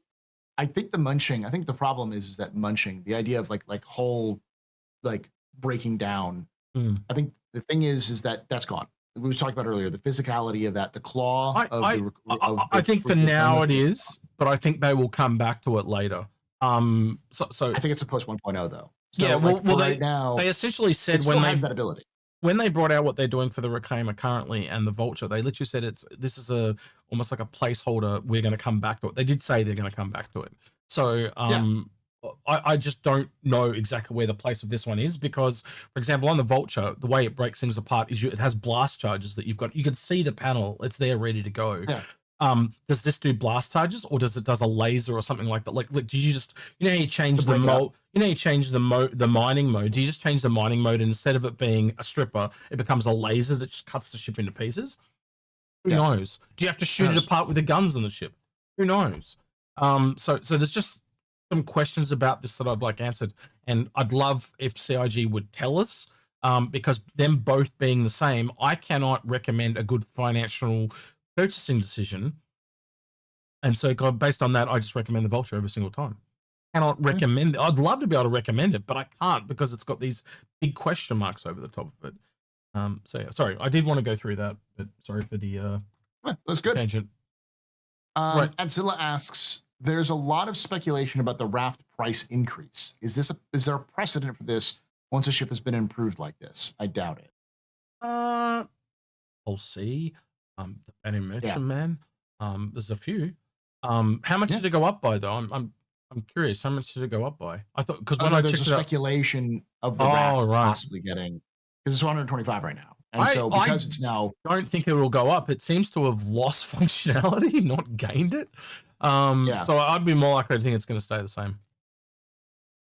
Yeah, I think it could go up a little bit, but I think it really depends on how much CIG is looking at this as a 1.0 solution, and is this like a permanent solution? Yeah. If this is a permanent solution versus a solution just to get you to 1.0, then I would expect the prices to go up, because it does, not by much, like $5-10. Still be the whole B would still be more because it's got more numbers, but it's it's right 125 right now, so putting it at 130 makes it a little bit more, because right now I think it's cheaper than the Freelancer Max, which is pretty insane considering the amount of cargo that Freelancer Max can hold in comparison. I don't get to do this very much. I'm going to do it because it's Chris, right? So I'm going to put on my nerd glasses and go, well, actually, Chris. Notice I did it with that finger. Well, actually, Chris, it's not 170. It originally started at 150 for the Taurus, and then went up to 200. So it went up multiple times. The Taurus did over the years. But you are correct. That was another good example. Yeah. So there is some examples of it going up once it gets more functionality. The question becomes, how much is this a solution to the problem or a temporary fix for a future changeover? I'd agree with that 100%. If it is a permanent fix, it will go up, and I do think it'll just go up above whatever the Freelancer Max is, because that way it puts it at a solidly above the Freelancer Max in terms of its usage, but just cheap enough that you would probably think about maybe I should just Max does still have an advantage though, fully internal cargo, and it can carry a rover, so it does balance it out too in a weird thing, more cargo or more versatility and covered cargo. Max is eventually, and I also expect the Freelancers to go up in price once they get an overhaul. Also, Freelancer seems to be the more high tech, so you pay more, like how you pay more for Origin ships, you would pay more for a Miss ship. Argo's in the middle, as I said, and you see what I mean. So I think prices actually some of these prices are starting to make sense now, where certain manufacturers just charge more. That's why a Drake Golem you can get it for $60, but if it was an Origin Golem, that thing would be up 150. Because you pay more for it, but it wouldn't be a small ship. It would literally be a medium ship masquerading as a small ship. Because you see that in the 400i lands on a large pad, but it's got all the functionality of a medium ship. The 600i is a Connie competitor, but it's the size of a Caterpillar. It's in a whole different size class. So it's a repetitive thing you're seeing with Origin. So anyway, I digress. Next question comes from Raptorman Inc., who asks, will we eventually see all ships with exterior cargo capabilities be compatible with the exterior auto loading at stations, like only the whole sea can do now? I think you would definitely get a priority for those. It'd be like a priority order. You'd kind of like have the whole series, external loaders, internal loaders in that priority order, essentially. I also would wonder if they're going to do, because the question is, how much is CIG willing to just sort of like hand wave like we have now, where you just kind of sit in an area and you just see the ship things plop up, versus CIG actually physically having NPCs load cargo onto your external ships, because they're going to have those external cargo elevators, which they're adding with Nyx, and they're actually in the stations for Pyro. They're just not active in Pyro yet. So, and they're going to have to retroactively add them to the stations in Stanton. And they may also just be like, auto loading isn't a thing for a whole season anymore. You have to load it yourself. So you have to like go to the place, unload it, and do that whole thing. Yeah. All right. I'll just keep running through these. Wow, Execute. I lost functionality for your vision, but 192 SU ship will be close to $200. I don't get that. What do you mean by that? So he's saying that because the Raft is 192 SCU, Yeah, it should be much higher price because it has more capabilities than any other ship. So because but the whole B yeah would be my retort to that. You know, the whole B is what we looked it up before. I'm gonna have to go look it up. 300. Again. Yeah, it's 300 and something, and that's only $15 more. It's got external cargo, just like the whole C. It can land. Sorry, not the whole C. The Raft. It can land just like the Raft. It's got the tractor beams as well. I don't know. Actually, I think the whole B doesn't have tractor beams. Let me double check. It's a whole A, so it doesn't have tractor beams. Yeah, it doesn't have tractor beams. So that is the linchpin. The major difference as well is it's a one-trick pony. It's the only thing it can do. There is no other variation. Whereas like a Freelancer Max is a Freelancer. It's you can put other vehicles in it and stuff like that. It's small. It's the same thing with the Raft. It's a one-trick. They're both the whole B and the whole A are one-trick ponies. They can't do anything else. I guess you could technically put a vehicle in a box, but then every ship can put a vehicle in a box by that demographic. Yeah. So, and eventually you'll be able to put vehicles on the cargo bays. They talked about doing that with because they need to do that with the loading vehicles into the elevators and stuff like that. So Carlston just quickly said the whole B can land right now. This is the original design of the whole B, but we know it's got to be reworked so it can land. The original plan was just don't use this bottom spindle. But I think what the plan will be going forward, if you look at the whole A and you look at the whole C has 2 spindles of 4, like this picture of the whole B, but the whole A only has spindles on each side. But if you just give 2 spindles of this, but only have it on the sides, that solves the problem. So it's kind of like a whole C, the whole C expansion, but you drop the top and bottom spindles of both of the 2. That's it. It's a cross pollination of the 2. And also you could also technically still have a spindles on top if you really wanted to, but it essentially this needs a reconcept. And that's why we haven't seen it already. But I still think it'll be the next whole series of ship that you see because it's more functional in small systems, and the other ships, as we said, were only more functional in bigger system, multi-system, essentially. And it's gonna be a kit bash of the A. It's just going to be the whole A. Absolutely. But slightly longer. Basically, it's not going to be that much different. Like the whole D is going to be the whole C. But with more spindles. There's no tunnel, just like on where the whole C's got a tunnel, the A and the B don't have a tunnel. So, you know, it'll probably borrow little things from the whole C. You can kind of see that it's got some of the engine work there on the whole C.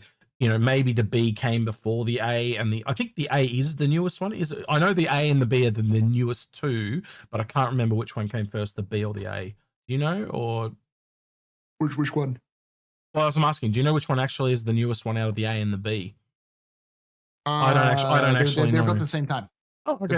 There you go. So that they're pretty much a clone of each other, then, if that's the case. The A, the B, and the D were all built at the same time. The C was the first one, then it was A, B, and D, and then the E was after that. Yeah. So that I think that'll just give you guys a quick refresher. We did go over that earlier in the stream.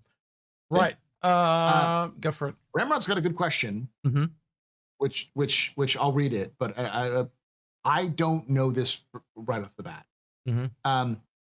Ramrod 559 on YouTube asks, what tips and recommendations do you have for new members in Star Citizen? I have 2 weeks with the game, yet still lost. The tutorial messed up and couldn't do it. The 2 things I will say right now is have tips and hints on. Make sure your tips or hints are on, and you will see them on the bottom of your screen as you play, and it should give you some context of what's going on, as well as context in general.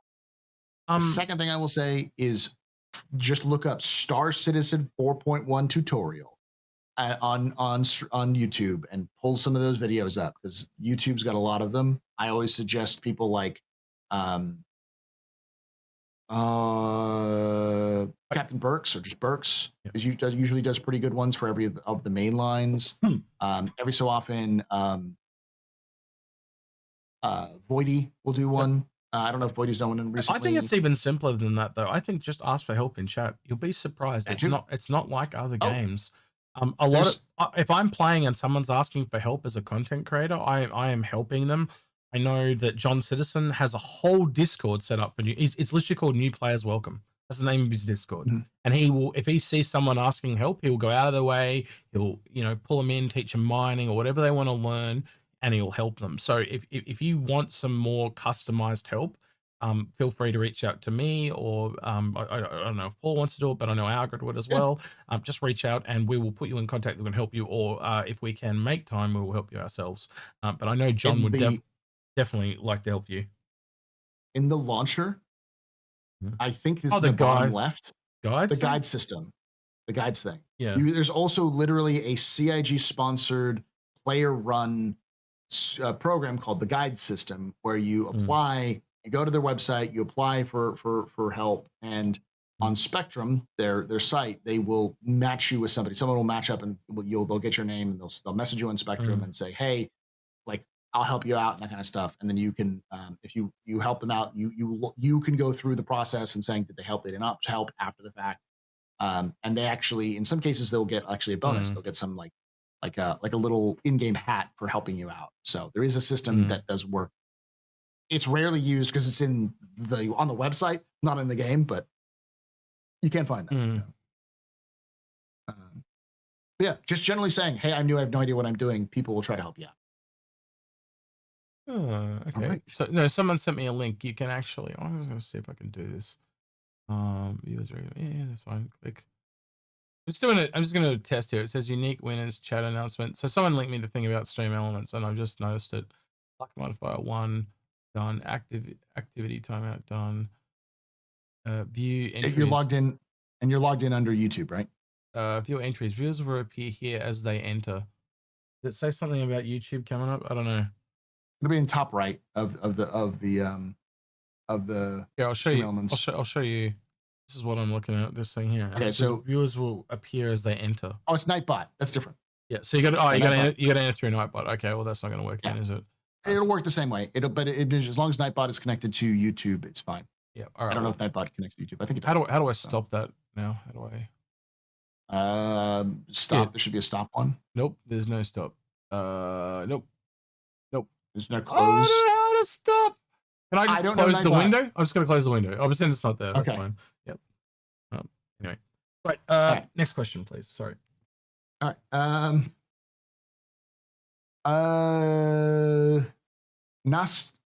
Nastrani asks, if the Idris does release this year, do you think the K kit will come with it? And will that sustained beam weapons with that sustained beam weapon in the other sizings? No, it won't be this different sizes, but I do think that the K will come. If they come out with the P, they'll come out with the K. And the P and the M are basically the same thing, only slightly. They could also release different variants for gameplay reasons, but I do kind of tend to agree with you if they can release it. Well, you tell me, Paul, right? My brain has always gone, they always tend to release things slowly, make sure things don't go wrong. So I think you're more likely to get the P and then the K and then the M, that type of thing. But we also know the M's been in game for the longest, so that they could also just release the M. I'm two ways about it. Hopefully that's all polished and they can just release all three versions, but we don't really tend to see that. We tend to see them release things more methodically, and you know what I mean? Well, the one thing that does change that is that there was sites of the P in game. In 4.1 in the PTU.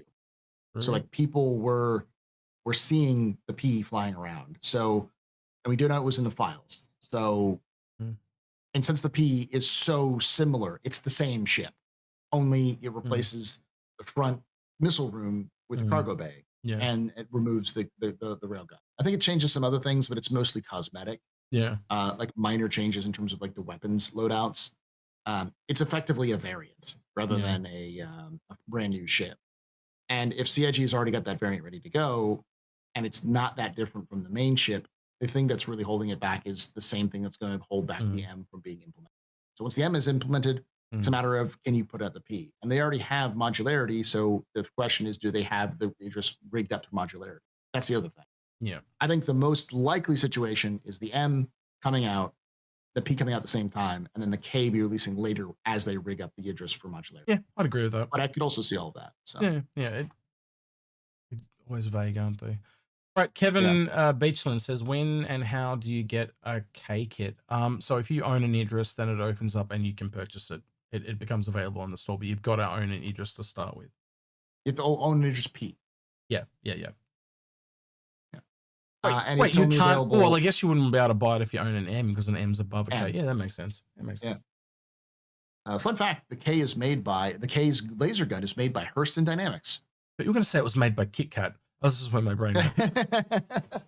It's a Hurston Dynamics weapon, which is pretty cool. By Which is the chocolate same, bars. same thing with the Nova Tank. The Nova Tank's main gun is called the Slayer. It's made by Hurston. So need more weapons from Hurston, to be honest. We do. Agri's got to get more like the ones girls. that they've. Yeah. Well, I like the fact that all of the ones that we've seen that have been popped out, they're all like overpowered as hell. It's like Hurston just. It makes sense. It's like there's so much human rights violations on Hurston. It's like, yeah, but they make this. Yeah, they make the Ship Slayer 5000. You know, maybe a little slavery is okay for overpowered weaponry. You know, how do you think they tested it? Yeah. Right. Occupational observer. Do you think that will be worth getting an extra endeavor if you own the master set? I would always say just don't get the master set. And we kind of went through this a lot. You are far better off to get just a second endeavor. Even then, that is far cheaper than buying a master set. To actually have a master set, I think we worked out you have to have 4 endeavors to use every single module. And let's be honest, you're not going to want every single module. And then on top of that, you might not like every combination of those modules. So you're better off to have less than more. That's why I'm not a big fan of the ones that come with things like multiple modules and all that. They just, you'll never use them all, and you'll find that let's say, for example, the scientific research pod may just linger in your hangar. You never ever use it, even though you paid for it. I'm far more of a buy it empty and work into it type of person, much like the P. I'd buy a P and work into the K and work into the M. Same thing with the Kraken and get the privateer, even though their modules are probably the only ones worth buying because of their price and the grind that'll be required. Having a ship with no progression at all is going to be kind of shitty, right?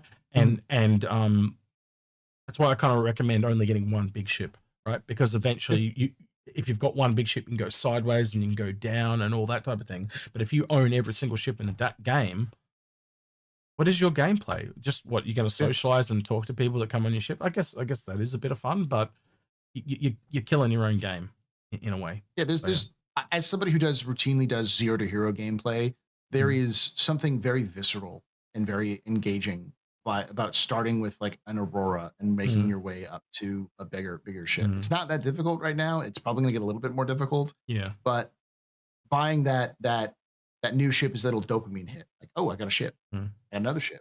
I got another ship. And it's like, you can tell people, they're like, oh, well, you have all these ships. It's like, yeah, I bought them in game. Father and son gaming gameplay. Father and son gaming on Twitch is saying, you telling me this today I have to sell my master set now?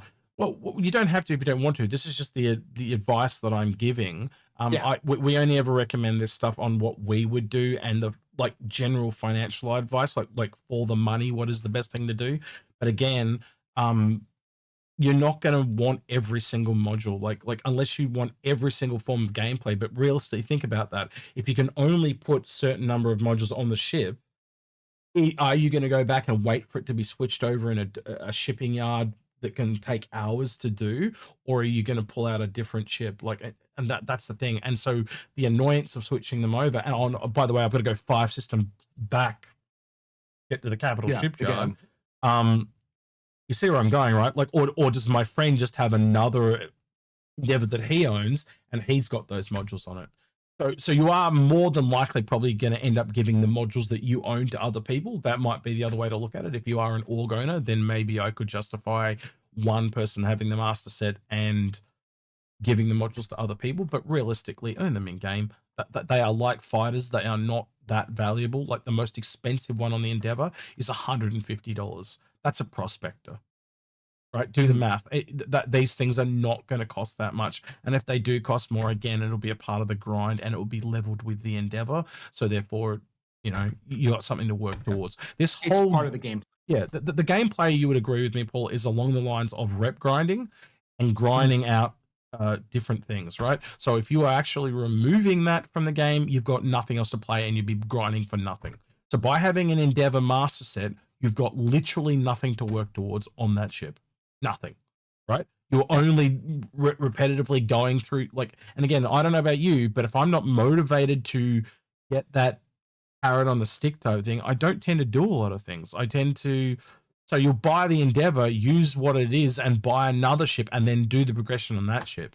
So just be aware of that. That is a big part of it, and the psychology of the game stuff will come forward a lot more as we learn more and more about how the gameplay works. I think that's going to be a really thing going forward. I think we really first learned that with the Hammerhead and the kind of way that turrets work on that. And that's probably still one of the worst ships for that psychological thing. But yeah, right. Yeah, I was going to say the only thing I would add to that is don't necessarily feel bad about what we were saying. Yeah. Only if you have it and you want to use it, keep it, because there's plenty of times you can just be like, I like it. I want my master sets. Like, it's fine. It's like X. I know X will tell me buying multiple atlases is not a good financial idea because it's an atlas. Boy, it's fun. You can buy them in game for almost stuff. Yeah. But I'm going to have them because I want big stompy robots, and it's everyone's going to have that sort of thing. Like that ship that's like, we break a lot of our own rules. I mean, I would say that, like, we break our own rules, but when you are giving financial advice, you've got to keep it generalized to a broad appeal. And then if we sit down with you and do a fix my fleet, we will tailor that specifically just to you.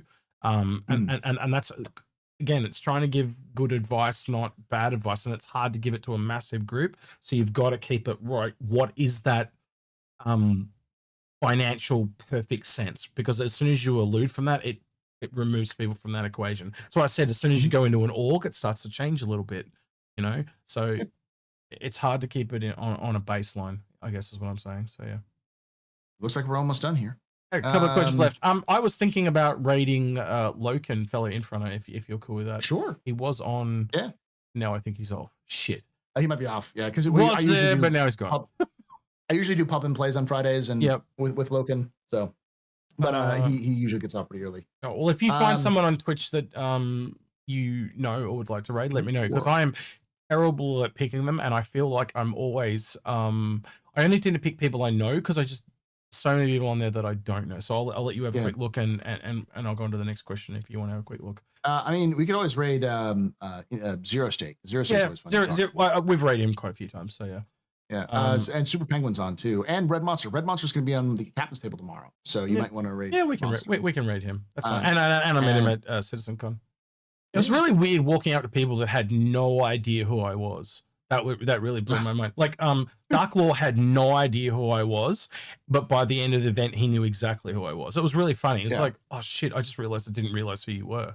So it was just like, it was the juxtaposition of being swarmed by people and the juxtaposition of people that didn't know who I was mind bending, and it kind of threw me a lot. Anyway, I prefer it when they didn't know who it was, but anyway. Okay, Jimmy. Jimmy was asking another context question. It looks like he was just asking. Yeah. So yeah, that's how you answer question, Jimmy. You just put question in your question, and the bot picks it up. Hennypeg says, question, do you think we will eventually see a CCU for either the ATLS or never? I think a lot of that had to do with the price of that ship. They knew that they could make a lot more money by not releasing a CCU. And again, I think it's so small. It's like, what, $35, you know? Yeah. Yeah. So no, 40 and 45 for the Geo. Oh, yeah. But you're right. There should have technically been a CCU. It's a bad taste. It's one of those things that I was saying about that you take care of us, CIG, and we'll take care of you. Like, it's the same thing as the Atlas actually being $40 to start with. I think when we worked it out, me and Agra did the math on it live on stream one time, based on the price of that Aurora, it was the Aurora ES or whatever it is, that and the Merlin, that should cost $7.50. And when you do that math, if they'd sold it for $7.50, how many would you have brought? Yeah, heaps. And again, you could have also sold it without LTI if that's what you're worried about. People buying LTI tokens. If you just sold it without LTI, $7.50, everybody would have brought one. Every single person. It's just a simple go from point A to point B ship, or even just as a quick, like, I could give this to my friend and now they have 2 ships. We're talking about Or different he ships. smelt this. We're talking about the Atlas, the Titan suit. What are you talking about? Oh, I think you said the Aurora ES. I and said the Aurora based on their Aurora ES and based on the. So I'm talking about their price. Right? Oh yeah. Oh, based on their price, the Titan, 1,000%. yeah, the Titan suit, the Atlas Titan suit should only be a $7.50. Oh, everyone would buy one at $7.50. That would be just a mandatory grab. The only other thing that might be the issue is we always talk about how ground vehicles are overpriced. We know all of the ground vehicles are way overpriced for what they do. So similar thing to the Endeavor modules we were just talking about. So yeah. Carlston Krog Christensen says Galaxy this year. No, it's on the shelf. It basically got shelved for the Perseus is the easiest way to explain that without going into any more detail. If you want to know more, we'll talk about it if you reach out to us.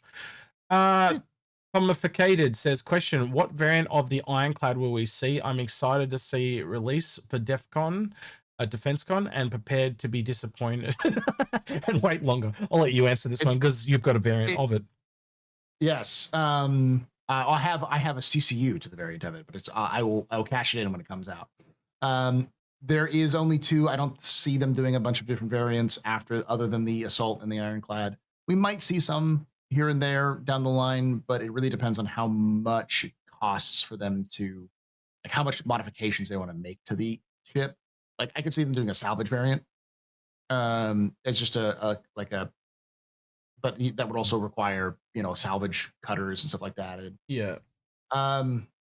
But it's important to note the Ironclad, while it is technically in the range of where it could have been released sometime at Invictus, there is no indication that it is going to be released at Invictus. There's not been any updates with it. Mm-hmm.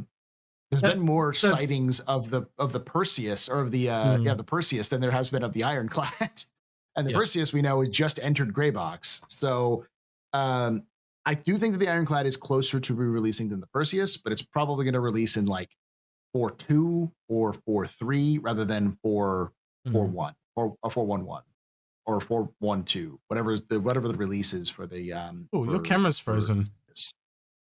Yeah, that's one of the problems. Hold on, let me refresh it. Very smily though. You look. I'm good. very smiley. Yeah. Thank you. Turn my camera off. Turn back on. Oh, restart. Reactivate it and activate it. There we go. So yeah, effectively, the Ironclad is likely, it's soon, but not that soon. Yeah. And the Iron Shad. Yeah. Right. Next question. Stefan Helbert says, if physics-based flight model comes in, do you think capitals will be way less able to maneuver function? Most of them don't go into atmosphere. Most of them are space locked, like the Orion, the Javelin, a whole bunch of them. Yeah, they don't go into atmosphere. I think that's why a lot of people picked up the Arastra, because the Orion doesn't go into atmosphere. Sure. And I do think it's also important to note that the reason why right now you can just sort of hover with the Polaris is because engineering isn't in. When engineering comes in, one of those things that the engineering governs is how much thrust is used to keep the ship aloft. There is one thing I'll add to that. There is a button on the terminal for the Polaris that says enter VTOL mode. Mm-hmm.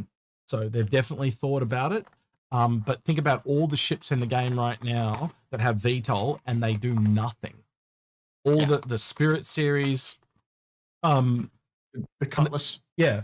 So for things like, for example, like the MSR has no VTOL, but the Crusader, Hercules does, the C1 does, the Cutlass series does, the Freelancer does not. You see what I mean? So it's going to really start to differentiate a lot of the ships from the others, and I think people are not ready for it. So that is the biggest thing I'm interested in, is the differentiation. Yeah. And so it's not really a physics-based thing as much as it's more of a resource-based thing. Because once you have to start putting resources into your bottom thrusters more than your top, you have to basically transfer power in order to stay aloft, which is what the VTOL modes do. It means that if you have VTOL mode, it's a lot easier. If you don't, it's going to wreck your bottom thrusters more than your top thrusters, and you have to fix that. So, and it's going to be based off of the power output, not just whatever was going on. Whatever CIG sorts of sets as the baseline. And they've even started to work on an even more stripped down version of the IFCS.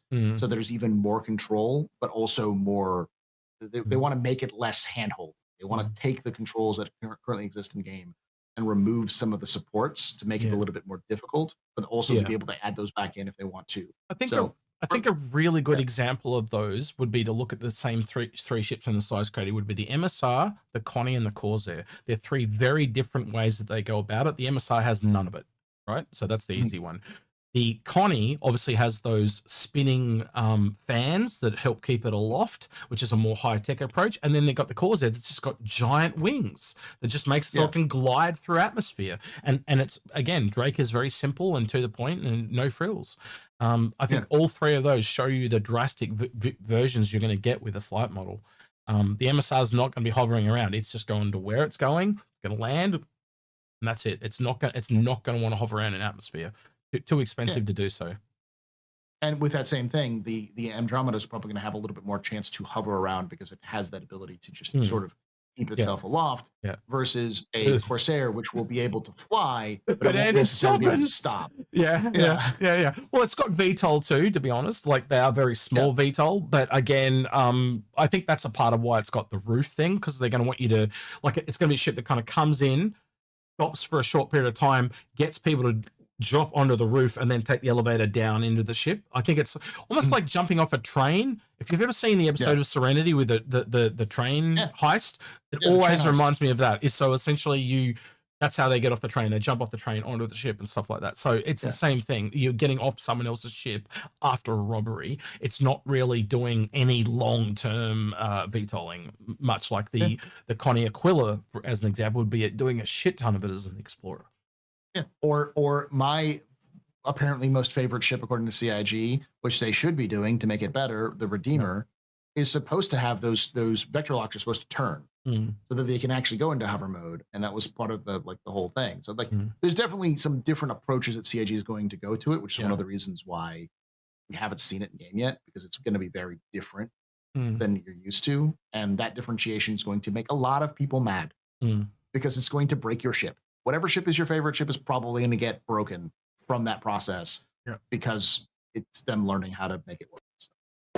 So, my asthma started kicking with a vengeance. Well, luckily, we have one more question left, which is from Shinobi Trip. Yep, who asks, could the Asgard be a gutted Valkyrie? Think Halo Pelican, Atlas platform equals Warthog. Say that again. What's the question? What ship was it? Could the Asgard be a gutted Valkyrie, effectively taking all of the guts out of the Valkyrie and just leave that open space? Think Halo Pelican. That's kind of the Atlas platform is so I kind of went between the two. I thought, like, if you take the armor off the Paladin and you strip back the Valkyrie, remove all the rooms where the people go, and make it so it can hold more vehicles. So a stripped back Valkyrie, but then put armor on it. So like a combo between the Paladin and the Valkyrie, essentially. That's where my brain went when I thought about it, because it's a heavy transport. Heavy implies armor, as well as carrying and bigger vehicles. things. Yeah. But it's military transport as well. So I just assumed it was more armored. So a smaller M2 is kind of where my brain went initially. A more nimble, smaller, because like the one thing the Valkyrie has that's so good for its ship size is it's got a small footprint. You can pack that thing on just about anything. It's like a size 3 or size 4. I think it's technically fits on a medium pad as well, much like the mole. The mole's is bigger than it, but it's the biggest medium you can get. So even the Corsair is bigger than it when it lands. The Carrack is so much bigger from it, and they're very vertical though. It's a very vertical based ship because of the decks and stuff. That's why it feels big, but it's really decks. It's compact, but it's tall. It has the same similar platform to like a Cutlass, but it's so much more beefy. And so if you could if you take a Valkyrie and put a tank in it, like that's great, because now you can deploy vehicles anywhere versus the M2, which is so big. It's hard to land and deploy those. So. Yeah, my the ship I hate the most, I'm just saying this because CJad is in chat and he's talking about your favorite ship. The ship I hate the most is the Javelin, CJad. I hate that thing. You're not the first person to do that. You're not the. Oh, I do it deliberately. Loken does that all the time. Whenever C Daddy shows up, it's like, you know that ship I really hate? It's the javelin. Yeah. There is a little secret, and I'll let people on this as we're finishing up. If they did it to me, it would be an Origin ship that they gave me. If they did that, I don't know which one it would be, but I don't hate them. I just want them to do more. What's your most hated Origin ship? The ship that you just like don't want to exist. Is it the 400? No, I actually like the 400 probably the most of all the Origin ships. I think the two ships would have to be somewhere between the 890 and the 600, and it's mainly because they just don't have the functionality that they need. And you can tell that they've got holds over from the way they were designed. I think the 600i is getting the fixes it's going to need, so it would probably have to be the 890, just based on the fact that I think it needs those fixes. The atrium is disgusting. Right? It almost like they built the ship from the bottom, and as they filled it up, it just ran out of space. And I think it kind of taught them that they have to build ships in a better way. Like again, there's fixes me and Agate have talked about, like, you know, the stairs, how they're like this, they got that thin little gap on the stairs. They could just have the stairs come out of the wall as you walk up like that. That's really luxurious, and it makes the space appear bigger than it actually is, because you don't see the stairs, and then the stairs come in off the walls. And they could still fill in that top deck so that like that top area is just an open space. That's okay to have an open space. Why can't you have, again, if the stairs come in and they go out, why couldn't you have a glass floor come in and close off so it's a whole dance floor? I just think it's been badly designed. Like they just didn't think it through. Hey, it's luxury. Empty space. Every piece of tech into that thing that you possibly can. So you know, so it is really super terrific. And again, you know, sliding stairs, because again, just as you walk up, it detects that you get there, and they're closing behind you and opening in front of you. That'll look awesome. It's like a appearing closing staircase, and it'll look trippy as you run up it, because they'll all be popping out to the thing, and then close off, and the option to close the floor and have a glass. Then you can look down and see the atrium below you and have other people dancing below you. That would look sick. A multi-level nightclub. Like, man, that sounds awesome to me. It's basically what they have in Orison with that bar in Orison. So yeah, it would be really cool. Yeah. I will plug this because it's going to come out next week. Yeah, go for it. Which is what I am beginning a series where I'm going to review every ship in the game. Yep. And my first is to compare the MR with the Alpha, the Aurora MR with the Alpha. To do that. So we were going to do a starter ship guide too, and I heard you talk about that on your stream the other week. I was like, damn, we should have recorded that earlier. Now it looks like we're diving hole. You want me to be on it? I can do that. We can do it. You can come on. Well, I'll leave a comment on all the videos, and I'll tell you what you did right, what you did wrong. Like give you feedback. So yeah, feel free to give him feedback. Because again, if you're doing ship reviews, you're just going to get blowback. That's just how it happens. People always share it. I expect it. That's how you know. Well, you know by now. That's how you know you made it on YouTube, because people are hating on you. This is why it works. People took their time to watch your video and get mad at you. Yeah. One of the things I mentioned it because one of the things I'm going to do is that next April, come hell or high water, I am going to do an in-depth review of the Redeemer. Can I be there April for 1st. that? Can I be there for that? It's going to be, I'm starting this summer. I'm going to reach out to, I'm going to try to find the contact information for Team Four Horsemen, the people who originally built the Redeemer, and talk to them about it. And then if I can swing it, if I can somehow bribe CIG, I'm going to see if I can't get a small 10-minute discussion with Ben, because Ben was the one who made the Redeemer for CIG. Like, when he was the one in charge of it. You'd have to go through your friend Tyler. By the way, I'm trying to get in, like, I've got multiple people from CIG that have been trying to get me in touch with Tyler since the Discord crashed. Can you get Tyler to reach out to me if you talk to him? Because I'll ask him. I've sent him emails, I've sent him Discord message, not replying. And I'm trying to get something done for charity, and I can't get him to reply. It's driving me nuts. Because I had him on the contact details, but after the hack, he deleted all the shit, and now I think he's just ignoring everything I say to him. But my plan is to do like a good 30, 40 minutes, to take it really seriously, to really break down what it is, what it was originally, what it is, what was its designed for, and then its changes and what it's designed now. Not necessarily that's what I want them all to be. But this one I want to do really in depth, because it's going to come out on April 1st, and I want people to not believe it. Okay, well, I can probably put you in contact with, like, I think you should talk to SA as well, as a military guy, and he is high up special forces type of thing, and he has a lot to say about that ship, and they are all like the good and the bad and the ugly. And I think you would benefit from talking to him. And you've talked with SA before, but I think he'd be someone I'd go over that with, because he will change your perspective on that ship. And I don't mean that in a positive or negative way. I mean that as in like the way we are thinking about it is all completely wrong. He totally changed how I thought of that ship. Multiple times he's done that. So he's someone I would talk to as well. I think that's about everything. All right. So Twitch, we're going to be rating Red Monster SC. Tell him we said hello. Tell him we enjoyed the, what did we have with him? It was, it wasn't sushi, but it was like a Japanese restaurant. It was like Yum Yum or something. I can't remember what it was. Yum Cha? Before we do that, like the video, subscribe for more content. I do that on YouTube. So what I do is I send Twitch off, and then I do all the YouTube stuff. So, okay. Yeah, I'm a professional here. I've got this organized. Don't worry about it, Paul. You sit back. I'm driving today. When you're on your show, you drive. It's fine. Yeah. All right. So with that, then we're gonna say goodbye to Twitch. So I'll set the rate up now. I probably should have done that. See, I should have professionally done that 10 seconds ago, but I didn't. Right. So yeah. So yeah, that's fine. So make sure you say hello to him for him. I know he's big into mining, but at the moment he's actually flying in a Hornet. So it looks like he's doing some kind of Polaris combat. I think he's doing the orbital assault. So yeah, we'll have a listen in, and so we can see you guys spamming that. So on YouTube, so we'll have a listen in. All right, with that then, Twitch say goodbye to YouTube. YouTube say goodbye to Twitch. Bye bye.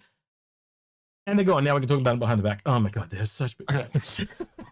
Right. With that, then we will quickly flick over to this and turn on the sound. Well, 15 kilometers. You guys ever harassed us before? Inforunners. Welcome, guys. Those two. Yeah. Whew, that was a close call. Yeah, it was. All right. He sounds like he's in the middle of combat, so I'm gonna get a lot of discussion out of him.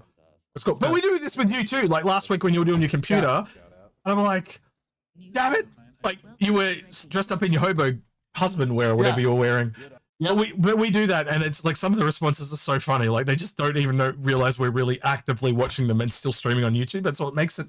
It's this rare perspective that we can do that most people don't do because they just stop rating. We keep rating so we can look at the behind the scenes, and you just see those awkward moments. I think it's kind of funny. All right. Nice. Morning, gentlemen. Oh, hey, Astro. Is there something you wanted before we leave? Well, no, you asked me to talk to him. I did. Seems like a nice guy. Live. We're still live. We're still live, Ash. We're still live. Give me a minute, and then we'll talk about it in a minute. All right. With that, then, don't forget to like, subscribe, ring that notification bell, and thank everyone that managed to smile on Patreon at the end of the video. With that, then, we're going to go talk to Ashra, because apparently he wants to talk to us about something. Before we do that, also, comment on the video if you want to get entered to win next week. Oh, the Golem. So comment on this video for a Golem. So when we end, if you're watching this right now, refresh the video and go to the comment section and type something in the comments. All right? I could have said that to the Twitch people before we kicked them to the curb. Right. Yeah, that's what I was trying to do. Sorry, Twitch people that are watching this in retrospective, or when you see it next week. I apologize. Right, with that then, he's been AstroPub. The voice in the void that just joined it was Astra, and I've been Execute. Dear citizens. Say goodbye, boys. Howdy. Goodbye, boys. You say goodbye to Astra. Quick. Yes.